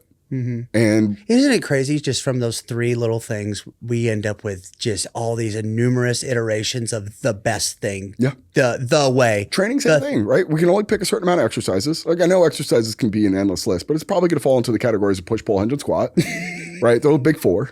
In a vertical, horizontal, or bilateral, unilateral, hip dominant, knee dominant, right? So maybe there's two subcategories. That's really it. Yeah. And then the parameters that we work with, like sets, reps. I like time under tension. Some people don't, but either way. Yep. And then we look at intensity and rest. And it's like those 5 parameters and those 4 exercise classifications. That's really what it falls 98% of the cake. It is. And like people, Like people will just go on endless rants about like all the ways we can break it up. Like it's infinite. Yeah. It's infinite. And it's like what really isn't is this idea of what's actually going to be meaningful for you in this period of time, relatively speaking to what you want. Yeah. So you mentioned with your private training clients, like I want my clients to pick something. Yep. Because it focuses everyone. We need a goal. Yeah. You need a goal. I want to gain weight or lose weight. Okay, we're going to have to be in a deficit or a surplus. And we're probably going to have a certain amount of protein. Depending on your insulin sensitivity, we might need a little bit more or less carbohydrates, and fat is going to be necessary, but we're going to base that off of how many carbohydrates we're going to take. So if we're having more carbs, we're going to have less fat. If we're going to having less carbs, we're going to have more fat. That's kind of the way that relationship always works out over time. And the same thing with strength training. Okay, we're going to do these big 4 patterns. If I want to gain muscle, we're going to have either a higher density or higher volume, having more time under tension. If I want to get faster, it's going to be a shorter volume or duration, but a lot higher intensity and a lot higher amplitude or speed. And we start to think about like it's a very simple explanation as to why this happens. And people struggle with the anecdotal or oh, well, what if I'm doing fasting, or what if I'm doing hot tub or cold tub, and what if I'm doing infrared sauna, and what if I'm taking this supplement? Hopefully it's catalytic and amplifying to the things that we absolutely need to do. Right. You know, that's the difference is people struggle with all that stuff is complementary to the main things that we need to do. 100%. Like the Pareto principle is that 80% of your results are going to come from 20% of the things you do. It's about figuring out that other 80% and how that benefits those 20%. So I would say that is an area where I would hope more people just be more conscious of like, let's not just spew out more things to do and let's get better at spewing out. And I do think now as we look through the age of artificial intelligence and what's on the precipice, like my knowledge is worth less than it was a year ago because of AI. Like just go on AI right now and like, hey, I want put together I do it all the time. Last night I was screwing around and I said, and like the prompt is so, like for me with ADHD, the chat GPT has been so helpful because I can say, hey, what's this, and that, and spit it out. And then being specific with the prompts, I said, give me a GPP program for someone who is already a high level athlete who is going to be preparing themselves for a program that's going to maximize speed, strength, and power. Yeah. Boom, spit it out, 4 weeks. Yeah. My red pill moment was I spent like 2 years on this whole concept of like Gerald Pollack and the 4th phase of water and looking at there's no such thing as actually membranes, just gradients. I mean, you're Gilbert Lang, Gerald Pollack, you have Body Electric, you have all these incredibly in-depth resources and like hundred page books and like countless articles, et cetera. I'm like, no, I want to see what ChatGPT would say about this. Like, explain to me what is the 4th phase of water and the difference between a gradient and a membrane. And it spit it out as concise and as well thought out as I could probably ever hope to do. And I'm like, fuck me, man. Like, incredible. It wasn't like, I don't feel bad about wasting my time on learning it. I just think now that time that I spent learning it is less value. Yeah. And I have to evolve with that mindset, right? Because as we talked about before, like I spent a lot of time with my education. I also have 2 master's degrees. So those master's degrees and that undergraduate is now less valuable than it was when I got it. Now, as I look forward towards the future, it becomes more of a precedent on the thousands of hours I coach because that is the one thing that you can't take that away. No, that the human psyche and the reacting to your body language and your mannerisms or your just social dynamics. Like social dynamics is something that's so beyond comprehension of any AI. Like there's going to be someone in the room that you need to be the person that's controlling over or the person that you need to be subservient to, no matter what. Like if I have a bunch of dogs in a weight room, they're actually getting after it, get the fuck out of the way. And as a coach, it's like I'm pride myself on being like the big guy on campus. You have to be able to be aware of that. Like the hard work's done. Like Rick Majerus talked about it in My Life on a Napkin. And he's like, I knew my job was done when Andre Miller said, relax, we got it in the Final Four. Now, in terms of strength and conditioning, 4 years at a certain school, if your seniors can't take the lead, have you created leaders? Yeah. And this will be a really interesting story and it'll be a rant, but we read Legacy as a team and Army, and they were just trying to like create better leaders, so to speak. If you're not familiar with Legacy, it's the story of All Blacks, and there's a chapter in that like leave the jersey better than you found it, and the message, and it's one of our seniors, wasn't a captain, but he's incredibly articulate, well-spoken guy. So he read the leave jersey better than found it. He's talking about what it means to him and what it means to the team. He's like, you know what the legacy at Army is at the end of our last game, everyone is crying in tears of upset because we lost to Navy again. It's 15 years in a row.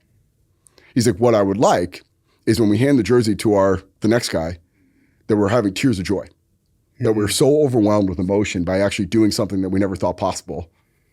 And that like right there is like, what the fuck am I going to say after that? Right. Let's go lift, boys. Let's have a great fucking sesh. Like, get the fuck out of the way. Don't talk. Like, don't talk. Yep. But like, if there's like, hey, how to be a great leader on AI, they're not going to be able to read that situation. Like Steve Johnson, this great senior who wasn't a captain, good player, but he wasn't like one of our best.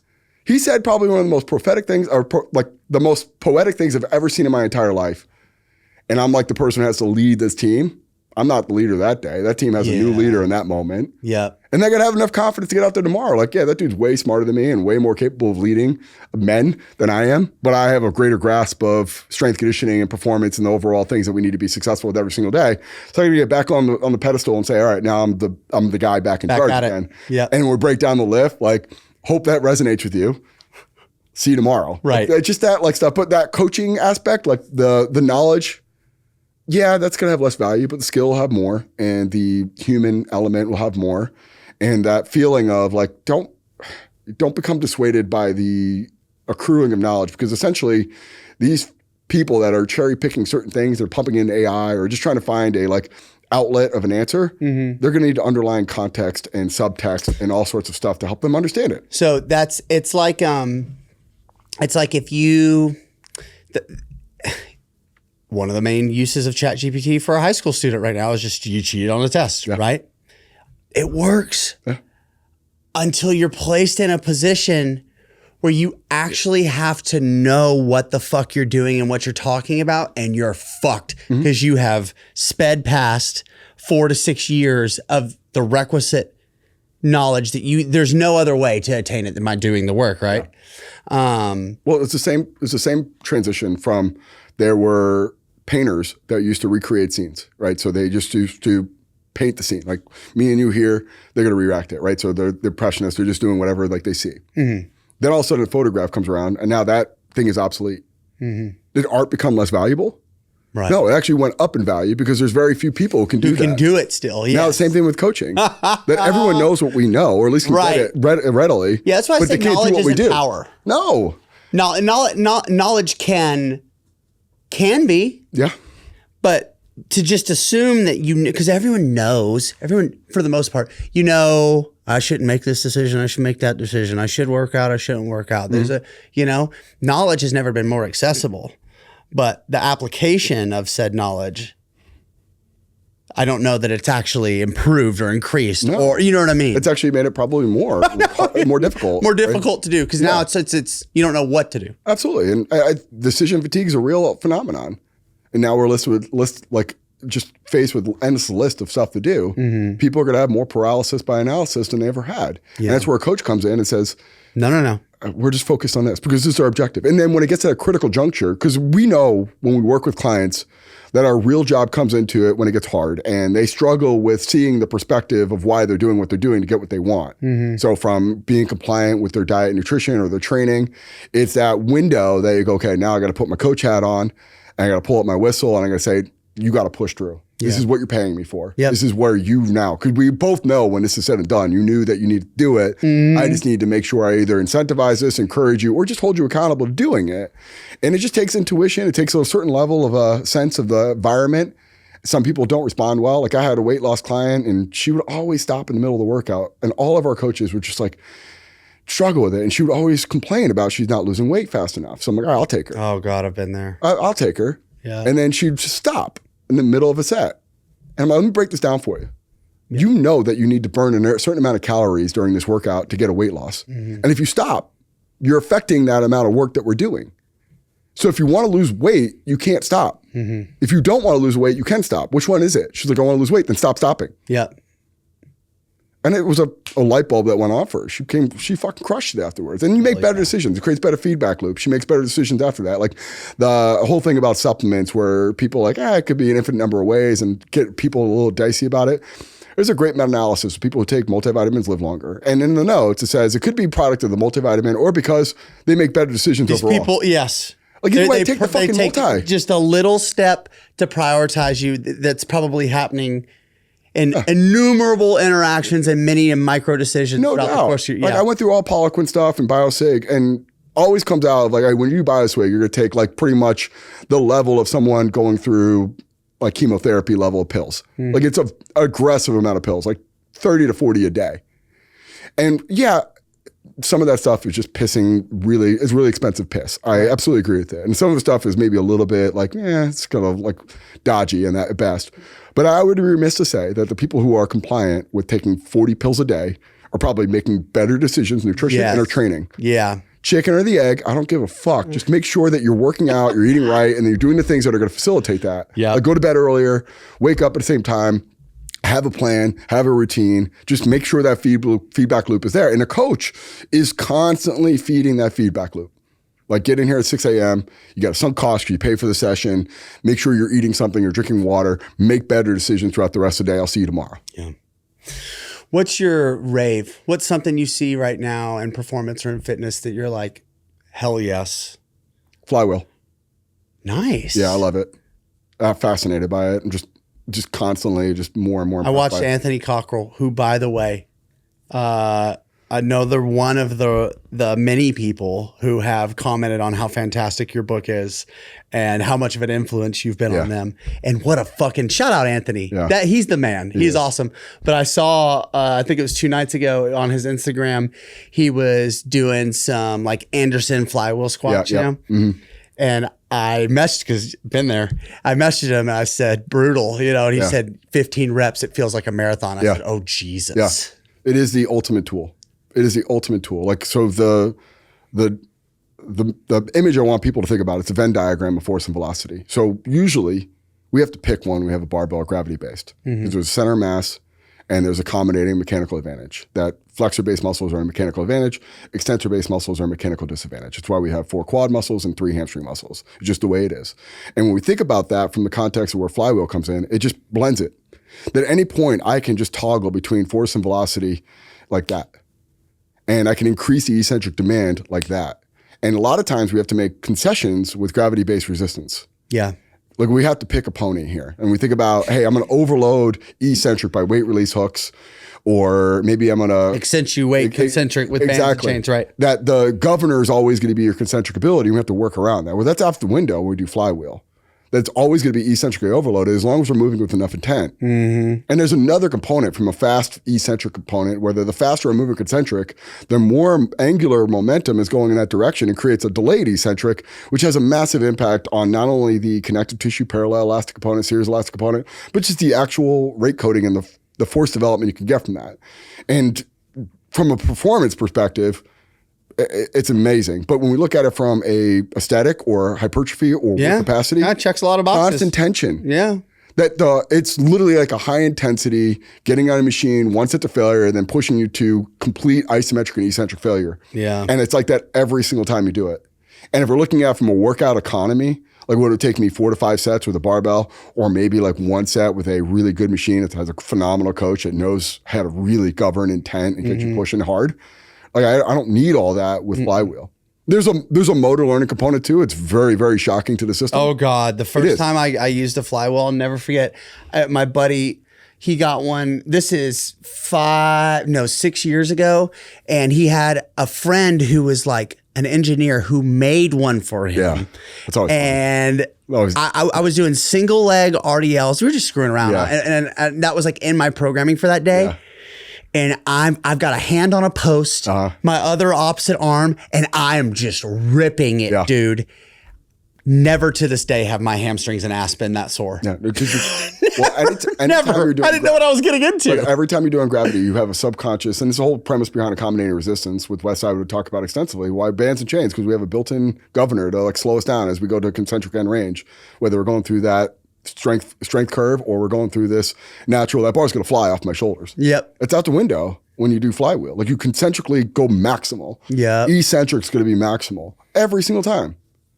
And you look at it from, okay, well, like maybe some areas that we have to revisit in that Tim's philosophy is principle-based training.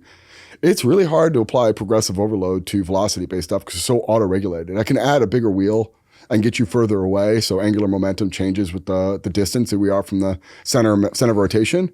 But if I look at it from, okay, I have to now get to, this is a fourth dimension of training, so to speak, where it's like the universe is no longer true. Okay, like, and I get like that's a hard thing for people to like rationalize. No, yeah, I love the way you said that. That was very cool. But like, yeah. I just talked at length about, hey, if I don't have principles, I'm a shitty strength coach. And now I'm looking at this tool going like, all right, I got to revisit that logic. And like, where does progressive overload fit into that? It's velocity, yes. Yep. But velocity is going to be massively different by just your CNS, your distance from the actual center of rotation, the size of the wheel.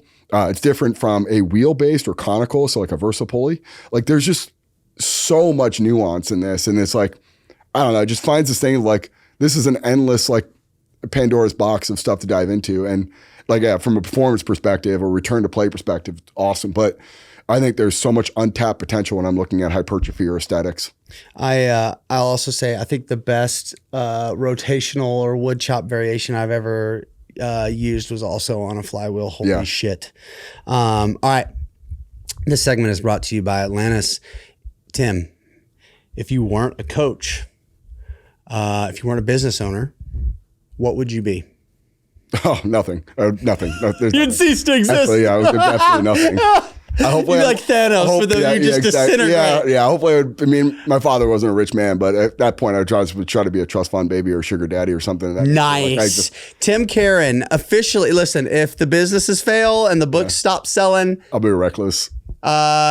He will be in need of a sugar daddy. Yeah. All right. That's fine. I love that answer. Or the opposite, a sugar mommy. Yes. There we go. Yeah. That's right. Let's get those things straight. Yeah. This next segment is brought to you by AmazeFit. Go to amazefit.com/coachemup and check out the T-Rex 3 watch. It's the best watch on the planet. Okay.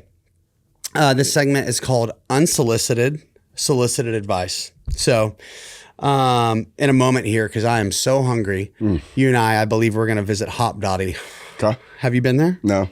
Oh, boy. Okay. Well, let's just say, hypothetically speaking, we go to Hopdoddy and we're standing in line. It's around the lunch rush hour.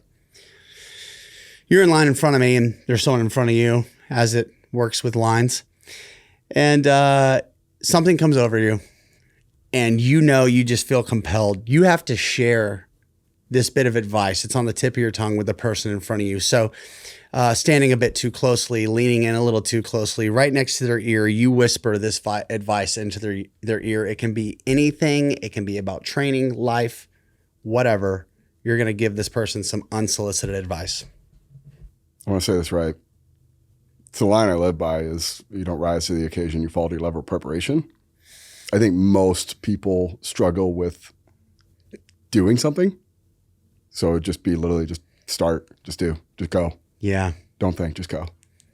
God, that's some fucking epic advice to receive in the Hopdoddy burger line. Yeah. Hell yes, dude.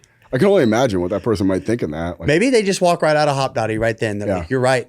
Thank you, mystery man. Yeah. And they just bolt. Well, it's like, I love that. You hear so many people like just hemming and hawing and going back like forth. Just go. Just do something. Like I'll tell you, I can get so in the weeds on so many things training wise, but like the truth is just you're creating this mental block that you just need to go and do something. Like stop negotiating it, just go. I find that's everyone. At least the people that gravitate to me. Yeah. They think I'm going to like encourage and enable them to become just dissect it more. Yeah. And it's like, all right, like let's strip this away. Let's just get down to like you just need to start. Yep. And eventually we can refine it, but the really only biggest thing a hurdle we got to jump over is just diet doesn't start Monday. It starts today. Yeah. Just go. Fuck yeah. Tim, this has been epic. Thank you again so much for making the trip, taking time out of your busy life away from your family to come out here to Austin, Texas to do this podcast, to hang out with me of all people.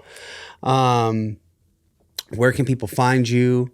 What are some products you've created, ways people can connect with you moving forward? Social, Coach Tim Caron, Instagram. I mean, it's like an age thing. Like I don't think I've done a whole lot of TikTok. I don't even know what my handle is on TikTok.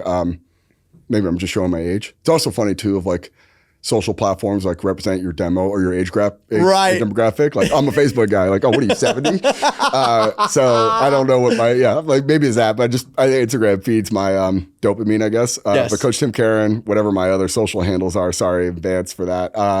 Performance Health Podcast. That's the podcast I run. The website's called phpodcast.com. I got one mission, just serving and providing solutions for strength coaches. Like I know that, like I have my commercial gyms, which I love helping clients and athletes perform at their highest level. And I have a lot of influence on that. I still do all the programming for all that. And I love anyone and everyone to come sign up for a membership there and have the best training on the planet. But if you're a strength coach, like head over to phpodcast.com and got a range of stuff that you can go through between like get your beak wet with strength deficit. Just it gets a right amount of weird for you. I love that. Like it gives the end. And I'm like revisited that of like, damn man, like I probably gave the finale beforehand, but either way, it is what it is. I want to build towards it now. So I'm retroactively going like, let's get like a better frontline conversation, which I got a foundations course coming through this year. And I'm super excited about it, man. Cause it's like most of the young coaches, they just need a very clear and direct mentorship. And like, I always feel like I suck when someone asks me like a question, like off the cuff, like in this context, like great, like prepare for it mentally, go into it. Right. But when a young strength coach is like, hey, what do I need to read? What course do we need to do? Or what should be my next You career spit it step? out and then you wake up in the middle of the night. Dude, like, God that was damn, awful I should have advice. said It was awful XYZ. advice. Awful advice. And what I did from there was just start writing down all my shitty answers. Like I got asked this question of like, should I intern? And I like, if you're good, like something like that, right? And then I'm like, fuck, that wasn't a good answer. What would be a better answer? And then that turned into the book, How to Become a Strength Coach. Is really that. Wow. It's all my shitty answers and it's all the bad decisions, like the do as I say, not as I do. Yes. Template. Fuck yes. I mean, like we didn't go into all of the bridges I burned and all the people I told to fuck off, like throughout my career.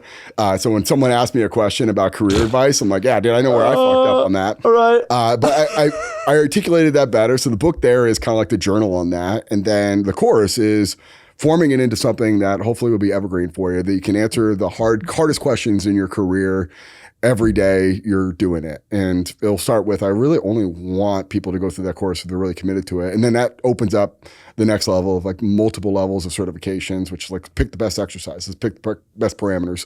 Let's organize that into the right program. And then let's get into something like strength deficit, where we can get very nuanced of like, you tell me you play wide receiver in football, like we got to get very specific to those needs.